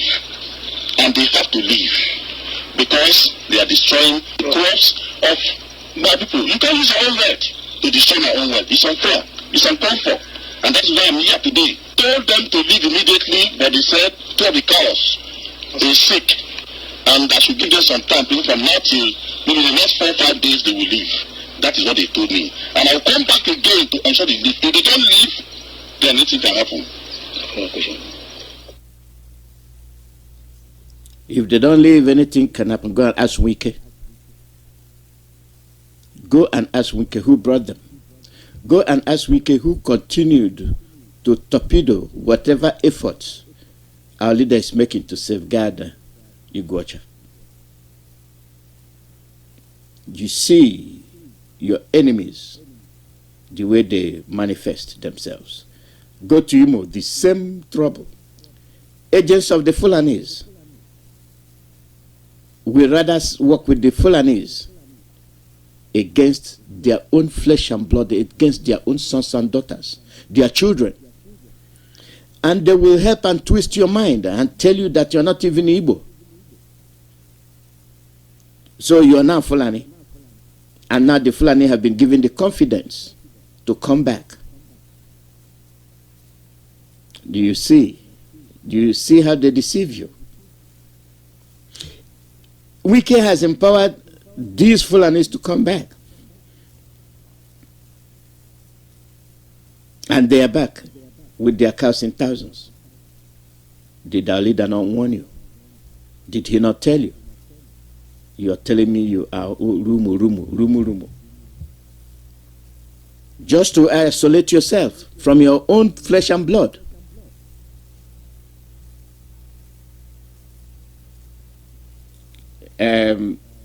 It's not just what we hear. Look at Ankyo Briggs. Listen to her. Listen very carefully.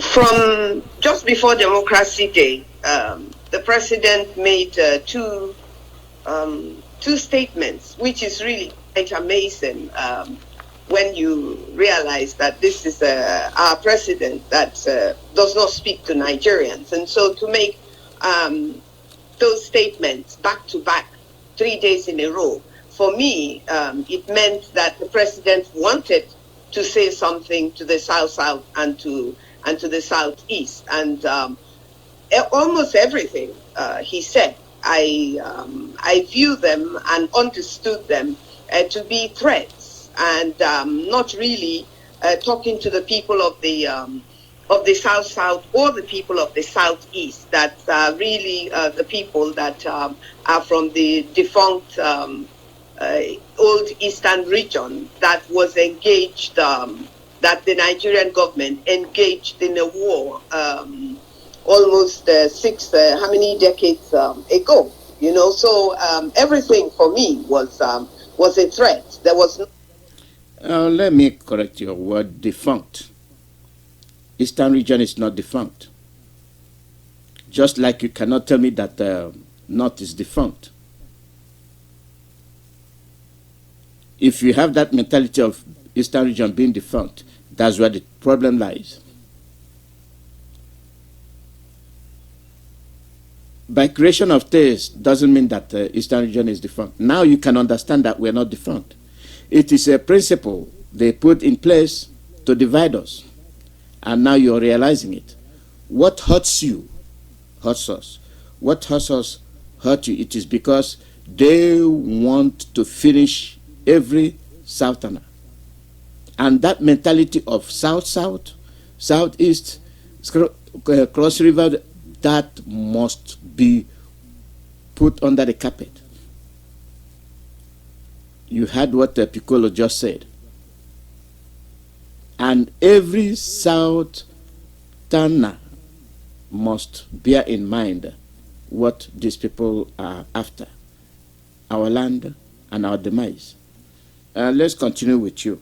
Nothing there to indicate that the president understood or wanted to understand what the people of the South and Southeast, and Southeast have been saying, and even the whole southern region, which included the Yoruba people as well, and by a large extension, the Middle Belt, since we seem to be speaking the same language, if you like. All right, just then on the, what the perceptions are. I remember that, first of all, we do remember the president saying that he belongs to everyone and doesn't belong to no one in particular, from the campaign days, and he's almost 6 years, or rather 6 years in office.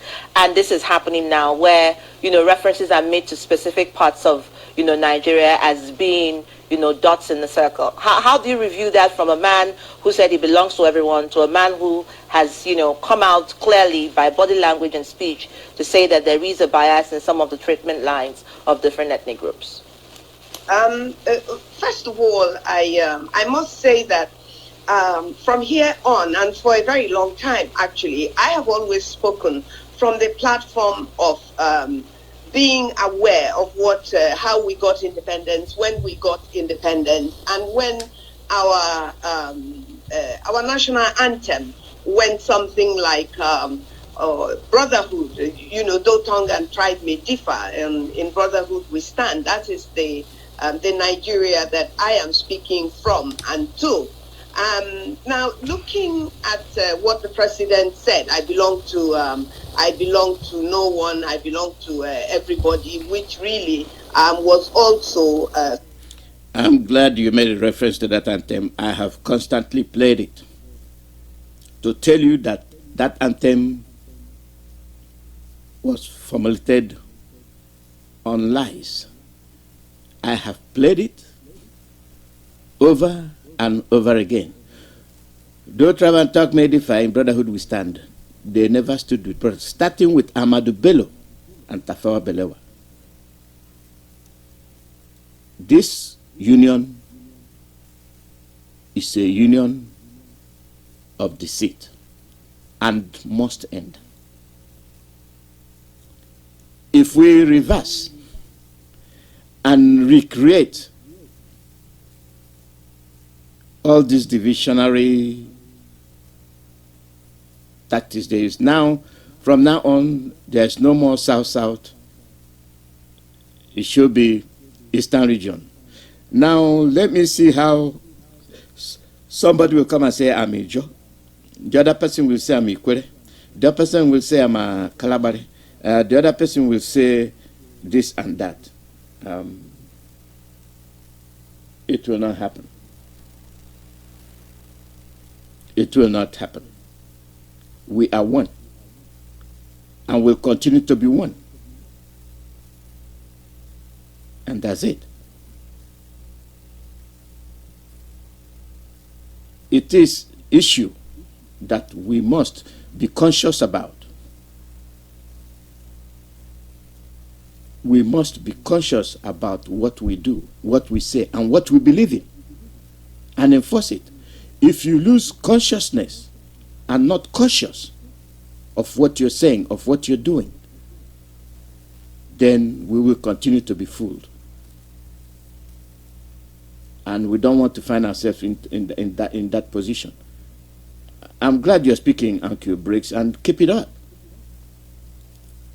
Make your people be aware of what befalls them. Piccolo just gave you a bit of what is about to come.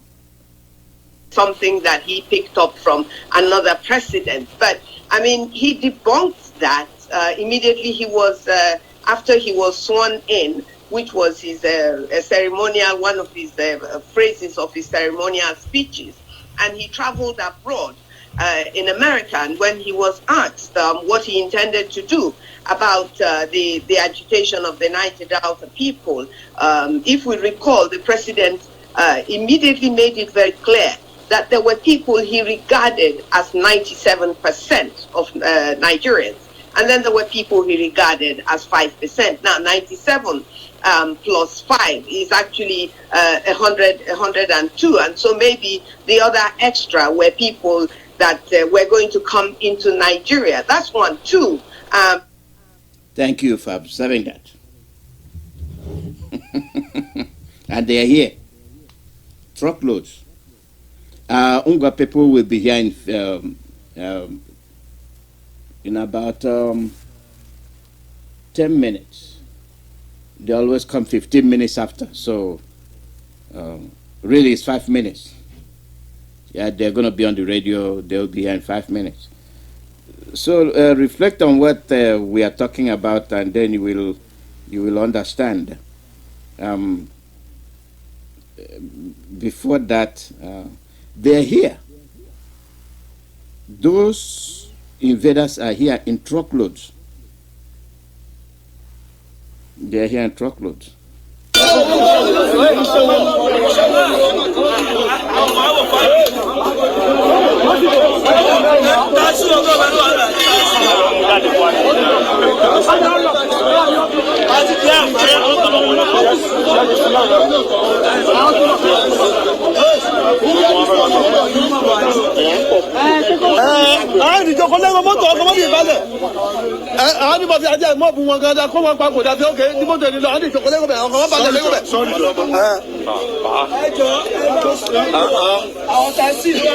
Oh yeah, these are the Fulanis, the ones in Abiok, the ones they caught.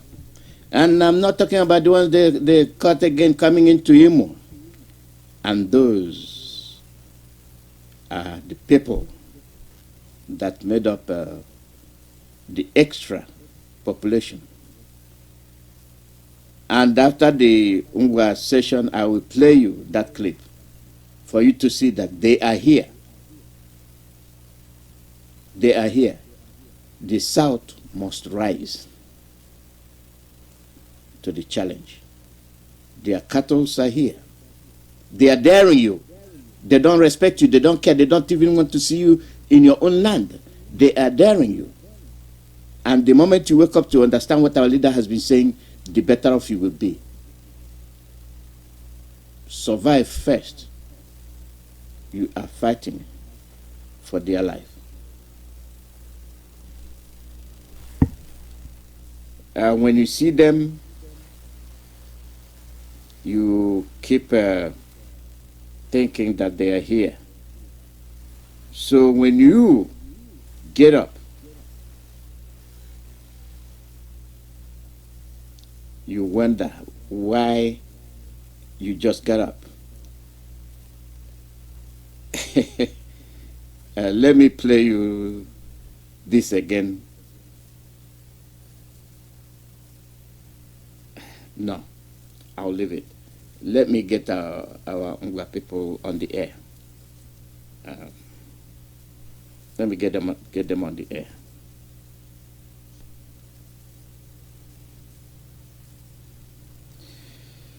You are listening to live broadcast from Radio Biafra USA. And, like I said,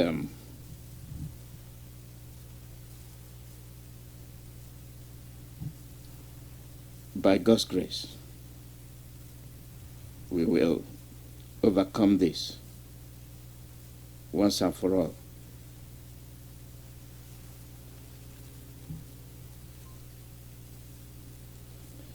Are you ready?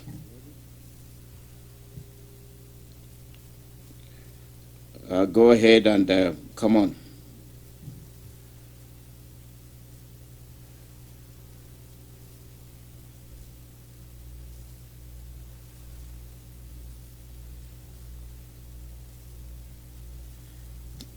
We'll be joining our Ngwa people in a few seconds. They're almost ready, so we are getting on there.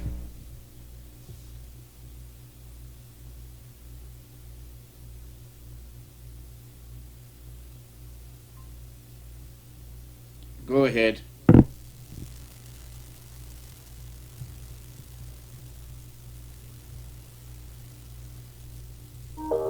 Abide by the law. See how they're making your zone a cow zone. Making a mockery of your intellectual priorities, making a mockery of your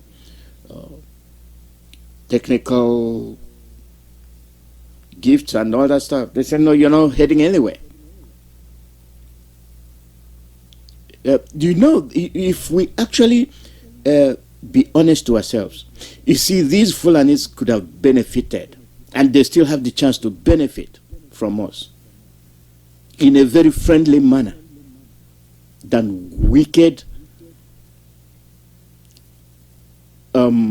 suicidal behavior. When you raise the issue to them, they think you're speaking evil about them, but they are the ones responsible for the way we react. How can they disrespect you? You brought them in, you gave them pasture for their cattle, and then they took over. And then upon that, they want to kill you. And then they are dividing you emotionally.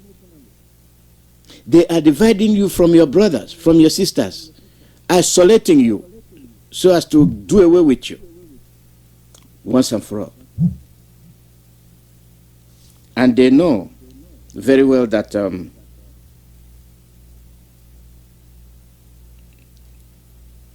once they divide you, you are a very simple target.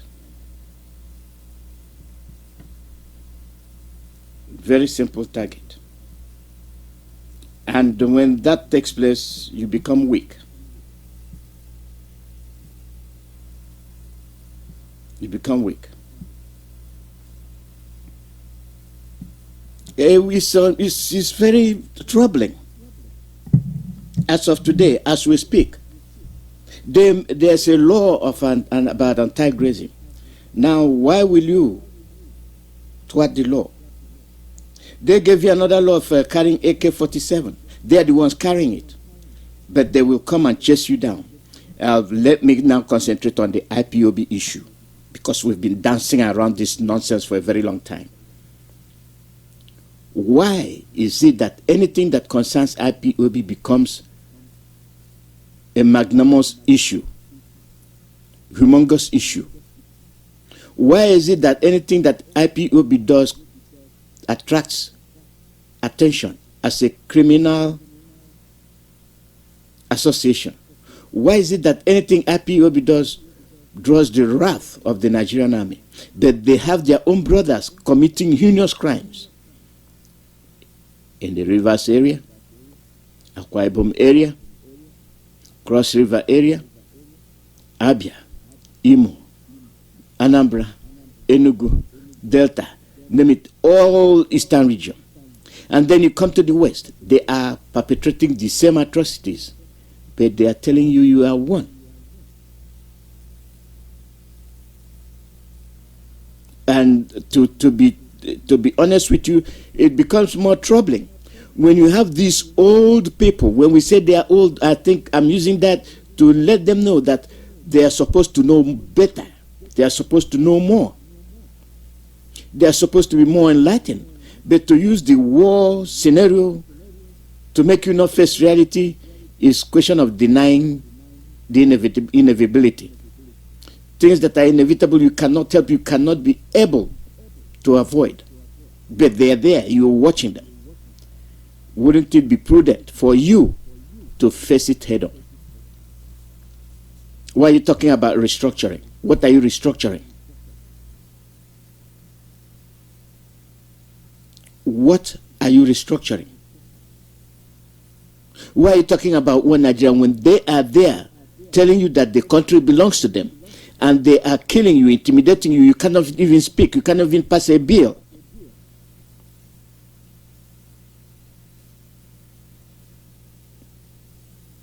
It seems our mental state is degraded.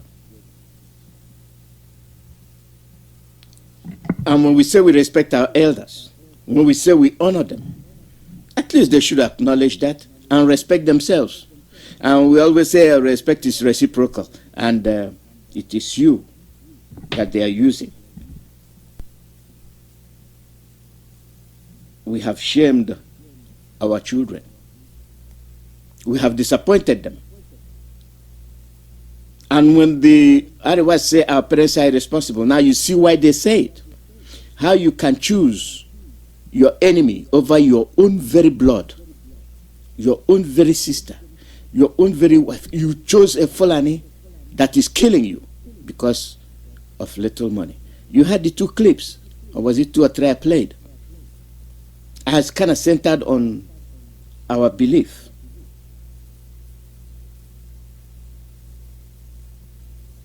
I centered on our beliefs.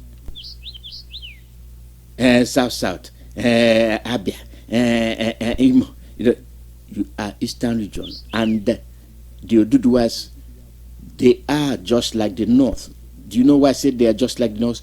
Oduduwa is Oduduwa as an entity. The Arewas are as an entity, the Arewas, and they say we the North.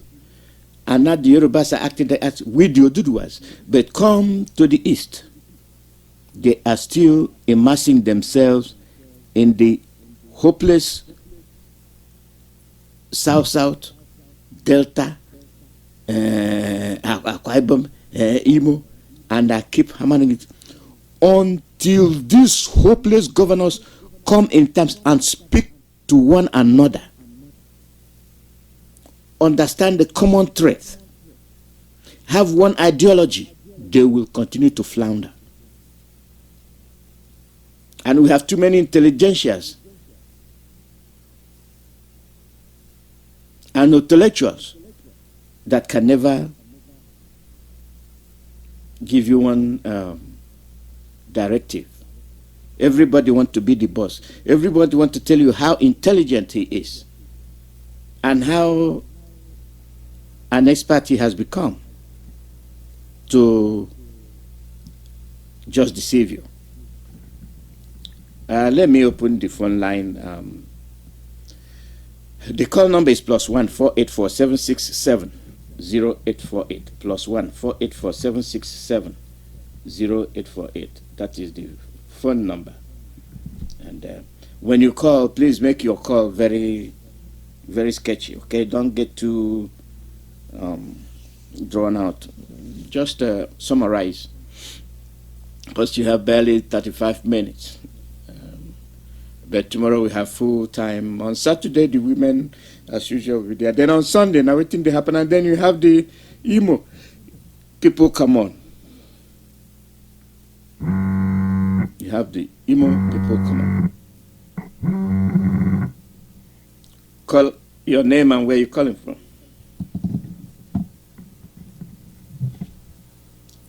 Caller, your name and where you calling from. Mazi, good morning. Good morning, Mazi. God bless you for all the good job that you do for Biafrans. My name is Mazi, my name is Region in Indonesia, United States of America, and I reside here in Washington, D.C. Mazi, I thank you again. Thank you, God will continue to guide you, Mazi. I thank God Almighty for Mazi NNAMDI'S. Mazi, after listening to what you said, you can understand that the people who are the so-called leaders or the stakeholders for us, these are the compromised people.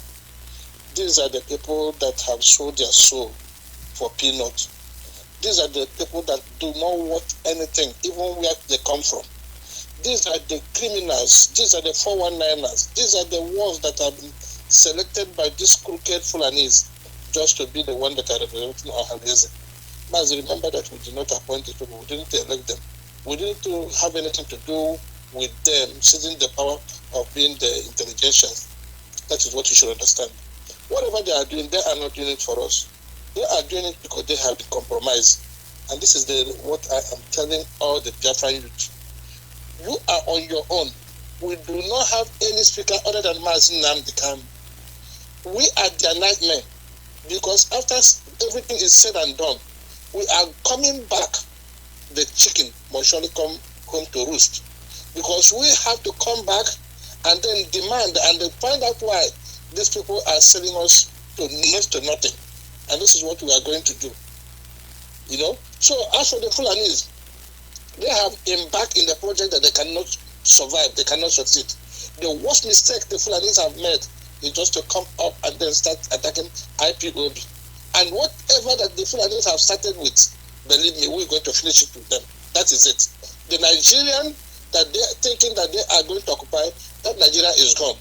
Everybody is going now. So I thank God that the Oduduwas, they have risen up, the Biafra have risen up, the middle belt people are risen up. Believe me, their worst nightmare is, there coming after NNAMDI'S. So I am calling all the Biafran. We are winning. We have done this in 99%. We have finished everything about Nigeria. I am telling you, what other people are discussing now, what the whole world, even this thing that Joe Biden went to this conference that he had, they discussed something about it. So if Africans are rising up, and the whole Africans are supporting the imagine of Biafra. So you have to be so proud of yourself. For any mistake these people make, it is to our own advantage. We have to stick in there. We have to be very consistent. We have to continuously hammering them the way we are hammering them, because people are hearing us. We have the scars to prove it. We have scars to prove it. We have been in danger species. These people have come after us in any way, and all the whole world are bearing us witness. So just you have to hold your head up, because you have achieved something that nobody can be able to achieve within the short period of time that we are doing this. And then, but I am advising you, you got to be safe, you got to feel safe, because Biafra is here so that all of us will be alive to see Biafra. And I am calling on all our brothers here in America, all the people that are in diaspora, all the people that are here enjoying the fruit of liberty, the fruit of freedom, the people that are in America and then they have all this access to everything, making their money, thinking that this is the way it's supposed to be, not knowing that people, shed their blood in order just to give them the freedom that they are enjoying in America. And it is that freedom that we want to extend to our brothers that are in our homeland, that is the Biafra land. And then now you do not want to come and, put yourself in this project that you are doing. And then you think that you are smart. I am telling you to think twice. Because after everything is said and done, you are an IPOB, indigenous people of Biafra. Whether you say you are IPOB or you are not, that is what you are. Believe me. As far as you are a Biafran, you are an IPOB. If you want to know it, travel home and then see what they will do to you. anything that they do to any IPOB person is what they're going to do to you. So I'm calling upon you, please, dip your hand in your pocket, do the needful, do your own part. Because the people who are coming on the air every day and talking, then they are doing their own part and then they're still contributing. And for you, you are there, you thinking that this is not going to touch you, believe me, you are so wicked. So and if you have decided now that you're going to involve in this, and then you're going to donate, because we have these boys who are there, who are manning, and the people who are securing our homeland. These boys who are securing our homeland, they are not working. This guy, the guy that had volunteered, they are volunteering. And this is what they are doing, is that securing what you cannot do, making sure that your mother and your father that you left behind are safe. So I am asking you, please, to do the needful, dip your hand in your pocket, and if you want to do this, then we have a place you can go and pay this. And this is our website. Our website is www.ipobinUSA.org/donate. www.ipobinUSA.org/donate. It's very, very simple. So if you have had this website and then still you did not want to donate anything, that means that you are so wicked. Believe me. So Mazi, thank you and God bless you. Thank you very much. Thank you. Most of us see what is going on. Most of us pretend to know, and most of us pretend that we are into what is going on, but they are lacking. They are missing. They are not there. It's a very good idea to come out and say something. Now it's we. But when you try to find the person, he's missing. He's lacking. Nowhere to be seen. Nowhere to be seen. How can we proceed that way? Call out your name and where you're calling from. Good evening, Mazi. Good morning from here. My name is Mr. Sunday Omonko. I'm calling you from Biafra land. Welcome. I thank you, Biafra, all over the world. And I'm giving special thanks to our leader, Mazi NNAMDI'S. Thank you very much for your rally today. And I thank everybody, both Mazi Peters and all the principal officers, whatever they are. May the Almighty power of Chukwu Guardian cover us and protect us and lead us to Biafra land alive, so that all of us will rejoice and give thanks to the Almighty God. You know, our people, when we are talking for more than 5 or 6 days now, everybody is talking about south, southwest, southeast. These are those people that they are denying they are not Igbos. Let them remember what happened to Gowon, the idiot Gowon. Up till now, he don't even know where he comes from. Because I could remember in 2004, during the time of Obasanjo, when he gave a state of emergency to Plateau State, the governor then, Daria, or something like that, told him not to put mouth or talk anyhow in the government house when he was just suggesting that he should go to Lantan and ask the elders where he comes from. He was shocked because he don't even know he was claiming that he's an indigenous of Lantan, while he was not an indigenous of Lantan. When he went back and asked the elder man there, because he was about to receive chieftaincy, but they are denying the right. Then he went back and asked from there the the story how his forefather, his grandfather, come there to do farm business and later die. By then he has already got married from one of their sisters. That is what Gowon knows, that he's not an indigenous, he's not a Northerner. He don't even talk anyhow now because he don't know where he comes from. Thank you, Mazi. So I'm praying to God Almighty to come to their mind, to tell them to stop all this rubbish. Yeah. So I'm very, very grateful. Yeah. Thank you. Thank you. And Yeah, everybody should be very economical with time today. Caller, your name and where you calling from? Please turn off your radio. Caller, do you want me to wait? Turn off your radio. Yeah, I did already. All right, go ahead, quick. Yeah, good morning, Mazi. This is Mazi Mokamara. Welcome, Mazi. Yeah, Mazi, I want to say something about, I'm sorry if it's okay, but I want to let our people know, especially people in Biafra land, there's some idiots using our ESN and order of our men, or claiming that they are unknown government that we don't know who they are, that God sent to us, threatening people that they are done. If you don't give us money, we'll come and burn your house. We're gonna do this. One idiot using Pakistani phone number to WhatsApp people, telling people that he will come and burn their house. He will shoot them if they don't give them money or do this or that. Please, my dear brothers at home, if anybody is texting you this type of message, ignore that idiot, because we IPOBs, we know how we operate. We don't operate that way. If anybody is telling you it's IPOB, it's ESN, is this, threatening you that if you don't give him money, he will do this, you need to do this, you need to help them, they need help, they are in the book, they are not. Please. That's what I want everybody to know, especially people from Awambama. I receive a lot of people telling me that people are calling, testing them through WhatsApp, that if you don't pay this amount of money, or if they don't do this, they will burn their house, or they will kill their family and kill them.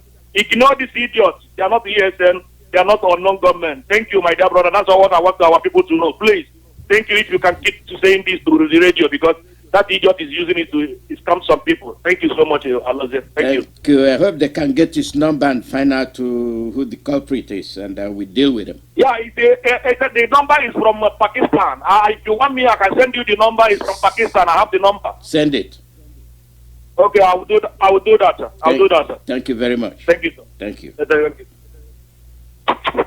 Yes, we have criminals. We have idiots. Things are not working well. They are threatening those that are under siege, asking for money. And they are very stupid. And I can't stand them. I can't stand people like that.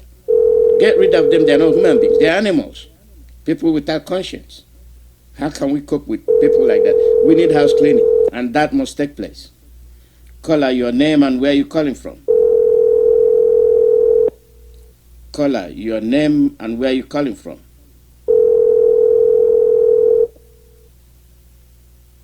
Caller, your name and where you're calling from. David, good morning, sir. Good morning from here. Welcome. Go ahead. Yes, sir. And good morning to all Biafrans all over the world. Thank you, Onyemdu. Thank you, ESN, our brothers, sacrificing all they can to keep us safe. Thank you so much. But I woke up this morning in a very good attitude. We are all Biafran flags. Each and every one of us is a Biafran flag. We are very proud people, and we are safer. That is why they are killing us. That is why they have brought Batasi saboteur to continue to kill us. Fulani are killing us. Governors are killing us. Everybody is killing us. So there has to be something behind Biafra, that all these people want us to be gone. There is something special among us, that this small population, we have all our saboteurs are fighting us. So everybody, I'm encouraging everybody this morning.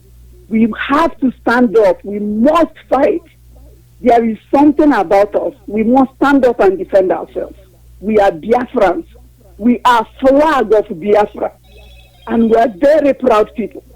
And almost hell Biafra is already here, like my brother just said. We're already here, 99% done. The whole world is talking about it. So continue to tweet your Congress people. Go on to Security Committee of America. The people in charge of buying arms and selling arms. I understand there is a ammunition sale for Nigeria that is due next month. Tweet all those Security Committee so that they are aware, bombard them. with information coming in from Nigeria, so that they won't sell ammunition to these people. And then your Congress people, election is coming. You know, if you don't vote for them, they won't be there. So they need us as much as we need them. My brothers, my sisters on the ground, we appreciate it. Don't give up. Don't be afraid. We are there. Biafra is already here. Imagine a Biafra where you don't have to be a rich man for your children to go to a very good school that is better than private school that we currently have. Imagine Biafra. When you work and retire, nobody will tell you story. You're collecting your pension on another, benefits that Biafra has for you. Imagine a Biafra when this Biafra is already here, but we're in this new Biafra. You don't have to pray for your child to recover when your child is sick. There is free hospital. Imagine a Biafra, you don't even have to leave Biafran land, and you're making good money where you are. So think about it. There is nothing good in this planet that does, if you hard work, you have to work hard for good things to come. So our people, don't give up. We are here. Saboteurs are there. We have to do all we have to do. And thank you, everybody. Thank you, Mazi, for all the good work you're doing. All of us all over the world. Biafra is here. All must help Biafra. And don't forget, we are all flag of Biafra. Thank you very much. Thank you, man. Thank you. Thank you, sir. Thank you. The call number is +14847670848. +14847670848. We are moving ahead. We are not waiting for anybody. And when I say we are moving ahead, you now see the Fulanis. Those that love you so much, you see what they're doing to you. And what do you think would have happened if we had said South is not Biafra? What do you think would have happened if we said Delta is not Biafra? Yeah, you see what they would have done to them. We're not leaving our people behind. Now our people from those areas are beginning to understand, and they are coming around. Let them keep up. Please, hurry up. And let's get out of this mess. Caller, your name and where you calling from? Good morning, Mazi. Good morning from here. Welcome. Go ahead, quick. We are short of time. Okay. My name is Chukwu Emmanuel. I'm a native of Ishiago, Biafra land. I agree to Mazi. I greet our leader, NNAMDI'S Kanu. I want to start like this. Mazi, please, you're going to hurry up because we have about 15 minutes left. We didn't start in full. Please hurry up. Okay. Yes. Okay. The thing is simple. Our leader has made everything clear for those who have ear to hear and those who have eyes to see that Nigeria is a place made for death. Fulani imported 100,000 daggers, according to the last interview by Pan Africa TV to our leader. Why I want to point this very particular topic, this very point is that those people who are in Nigeria supporting one Nigeria, they have to wait for those 100,000 daggers to come to them one after the other before they wake up from where they are sleeping. Because Nigeria is made for death, not for a living place. That is Fulani for you. A country, 7,000 something human being was killed, and their body was harvested and dispatched to China and Europe. And some people there are still living, talking of Nigeria. That's to tell you that that place is made to be a hellfire on earth. Nigeria is made for cow, Fulanis, and they are introducing this to foolish ones like Mwike, like Hopus Odima, like Devil Omagi, like Okezi Ipazu, and the rest of them. And they don't know what is coming to them. I'm very sorry for all of you who are singing one Nigeria. The dagger will come to you and your family one after the other. Thank you very much. Thank you, Mazi. Thank you. Thank you. Caller, your name and where you calling from. Caller, your name and where you calling from. Caller, your name and where you calling from. Good evening from here. Good evening, Biafrans and lovers of freedom. Good morning and welcome. Let me just add my voice. First of all, what Mazi said, we will be careful and we are going to track these people down. Please, if all these criminals send anybody any message, ask him to send his bank detail. We are going to work on that bank detail. Then ask him also to make sure he meets somebody in person. Because now, having said that, secondly, we are not leaving anybody behind as long as this struggle is concerned. We will take all our people alongside ourselves.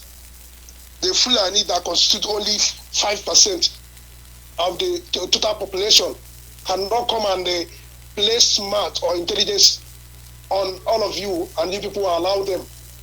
I am grateful today for this crop of food where people will have this very time, and hopefully, I know middle beds are also coming up.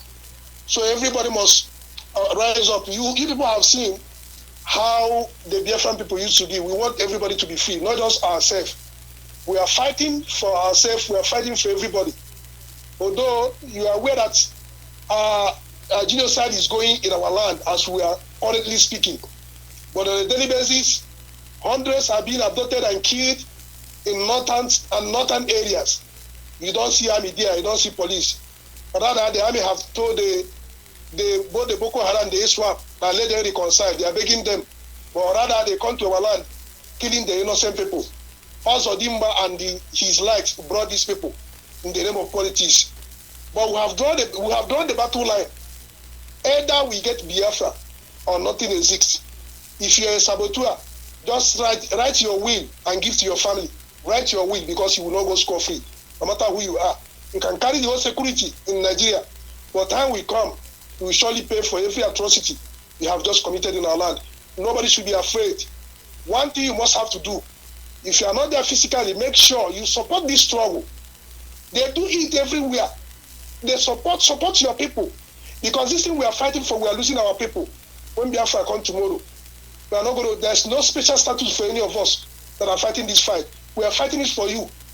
Tomorrow when Biafra come, those of you are in business, you will have the opportunity to do any kind of business with equal opportunity. Anything you are doing, you will have freedom without anybody muscling you. So you should bear this in mind. That your money you waste, that your money you give to the enemy, channel them into this struggle. But believe you me, God has sent this generation of Biafra. God has designed IPOB and give her a leader of Mazi Kanu to restore Biafra. Nobody. Go and write it somewhere. Nobody will stop the coming of Biafra. They may try to delay it, but they cannot. Biafra will come. But make sure you are among the people that restore Biafra, that your name is in the book of life. When it will be said that this generation of people restore Biafra, you will find your name somewhere as people who contributed vehemently, no matter how little you do. It's very, very important. Thank you very much. Thank you very much. Caller, your name and where you calling from. Good evening to you, sir. Mazi, good evening, sir. Yeah, welcome. Go ahead. We're listening. Thank you. Thank you. I greet my brothers and sisters, Biafrans all over the world. The blessing of our Heavenly Father, Chukwuabiama, will continue to keep us moving forward. My name is Hugo, and I'm calling from heaven. I want to say, man, you see, these evil people everywhere, I think it is time for all the race or the tribe that was a victim of these evil people killed innocent people, it is time for you to stand up. Wake up.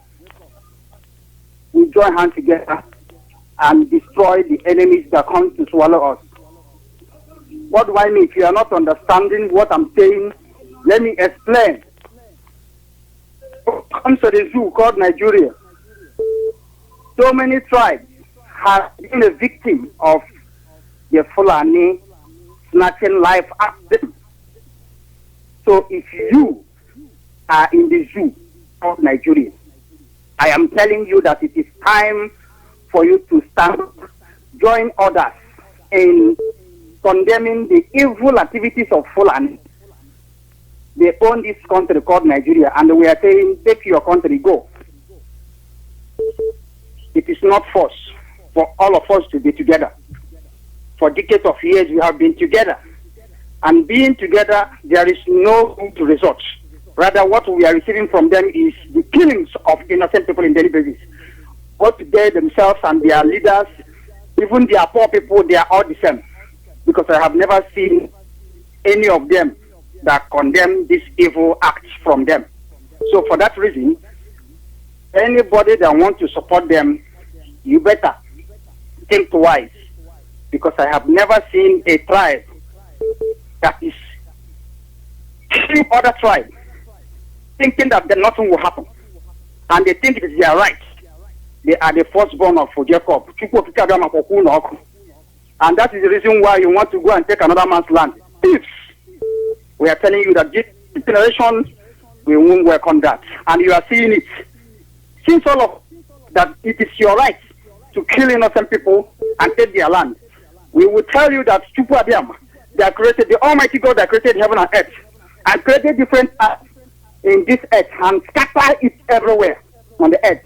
That you have, you can never ever question him.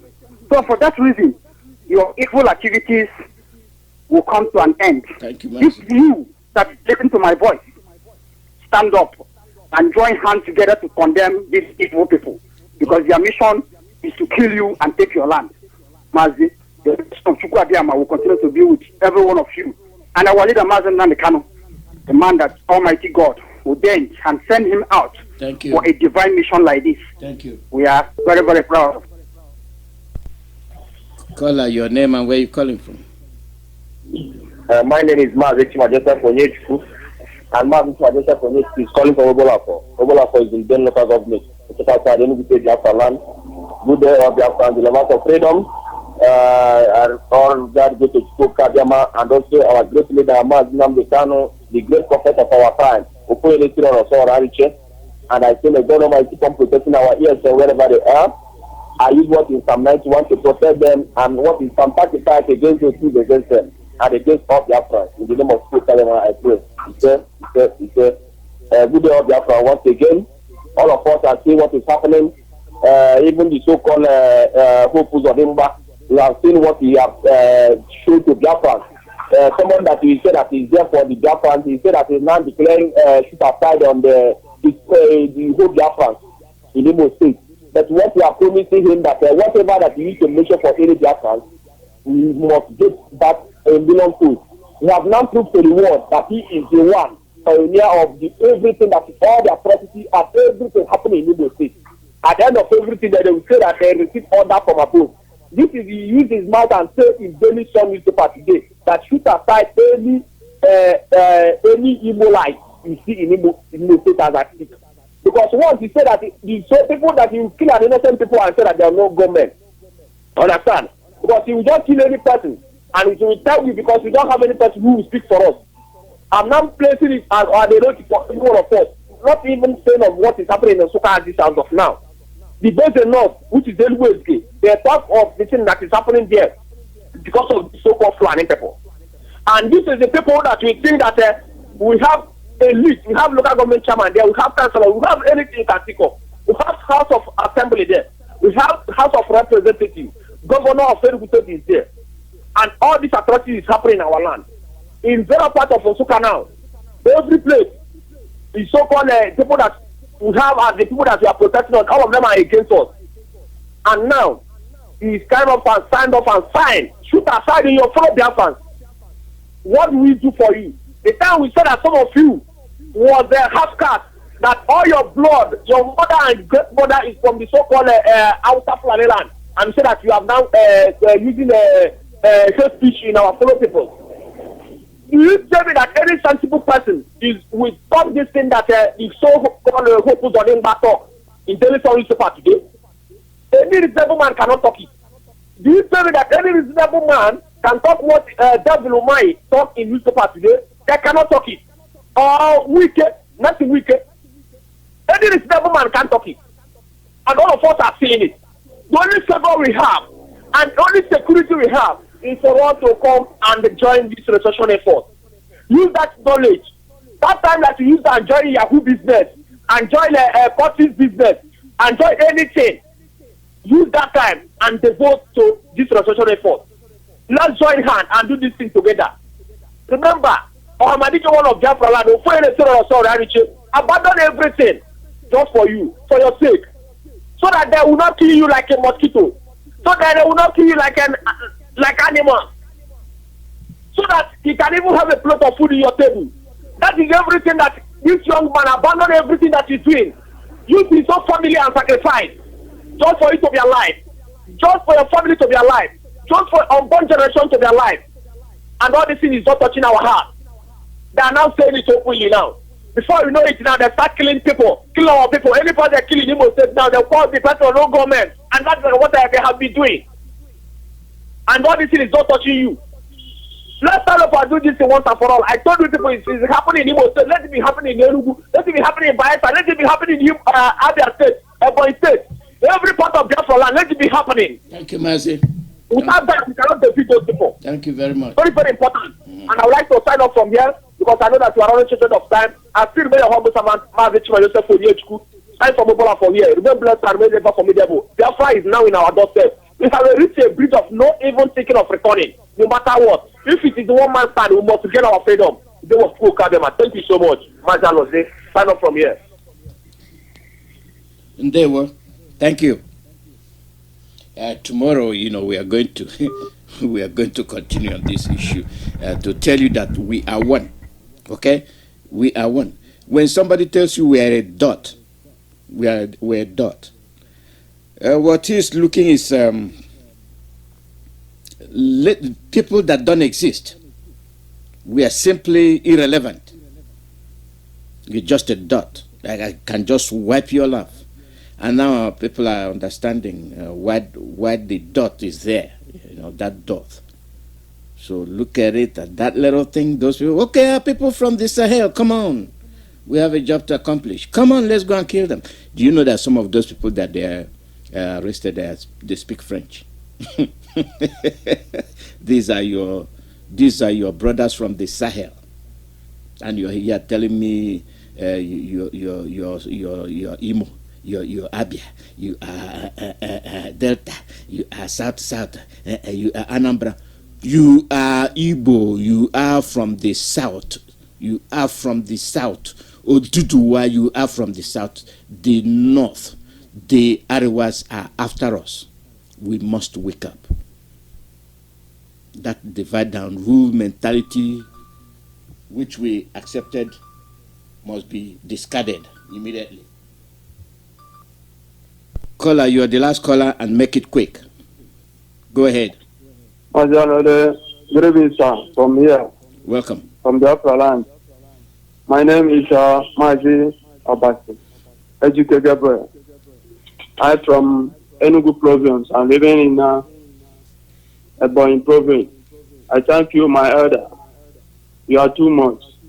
May God bless you and bless our leader and all the people that trying to help us to get our Biafra.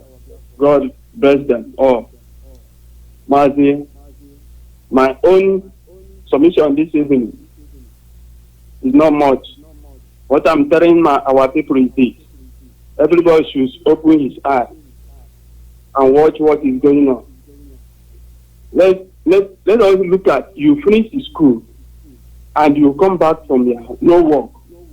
and somebody who are in position of that work to bring 1 million and give you work.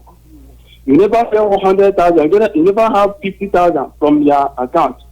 Somebody will tell you that you should bring 1 million to give you work. Be wise. Since we are thinking, we need to rise up and support our leader and defend our land and take our freedom by force. Because what we are seeing now is a different thing. We are thinking. In the morning, as a grown-up, you wake up, your mom will give you 29 to go and buy borehole. 1 jerrycan of borehole. Every morning, you say you are Nigeria. Mazi, to say the fact, we are dying. You come back from night, from your shop, in the evening, because of you wear black, wear jeans. Somebody, policeman and army man will shoot you and drop a gun on you and tell you are unknown government.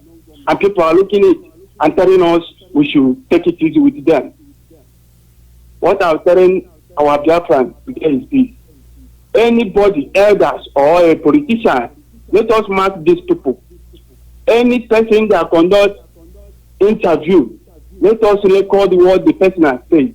If you say anybody that agitating in our Biafra land should be killed, let us mark and tape the thing and drop, so that the time of judgment will come.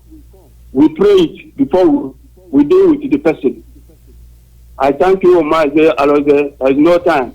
You are trying. God bless you and bless Biafra. Thank you very much, sir. Thank you too. God bless all of us. God will bless all of us. We are in it together. And the more they push, the stronger we get. And that is our spirit. Until most of you realize who we are, most of you don't. But very soon, you are beginning to realize who we are and what we are made of. They know why they are bringing people all over to come and fight us. They know what stock we are made of. They know if they can bring Russia, bring Pakistan, bring Egypt, do everything, all the Arab world to come and fight us for 3 years. Now, they will use the same army to say they are building one Nigeria, but their action is different. And this is where we'll be ending today's broadcast, and I thank all of you, all those that called in and contributed. Blessings, and don't slumber. But their action is different. And this is where we'll be ending today's broadcast, and I thank all of you, all those that called in and contributed. Blessings, and don't slumber.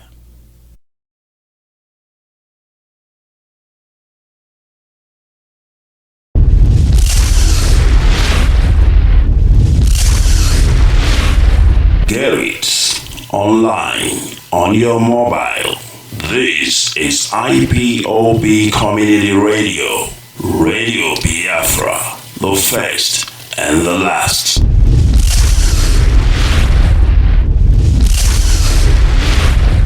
No Nigerian should welcome another war to keep this country together. The North in particular has more than enough challenges, and we recognize that violent secession by any part of Nigeria will compound the problems of all Nigerians under which we live. The forum has arrived at the difficult conclusion that if support for secession among the Igbo is as widespread as it is being made to look, and Igbo leadership appears to be in support of it, then the country should be advised not to stand in its way. We support calls for northerners who are exposed to harassment and violence to consider relocating to the north. Unlike the postures and complacency of the leaders of the southeast, we advise that all Igbo and other ethnic groups from the south residing in the north should be accorded the usual hospitality and security. It will not be the best choice for the Igbo or Nigerians to leave a country we have all toiled to build, and a country we all have responsibility to fix. but it will not help a country already burdened with failures on its knees to fight another war to keep the Igbo in Nigeria.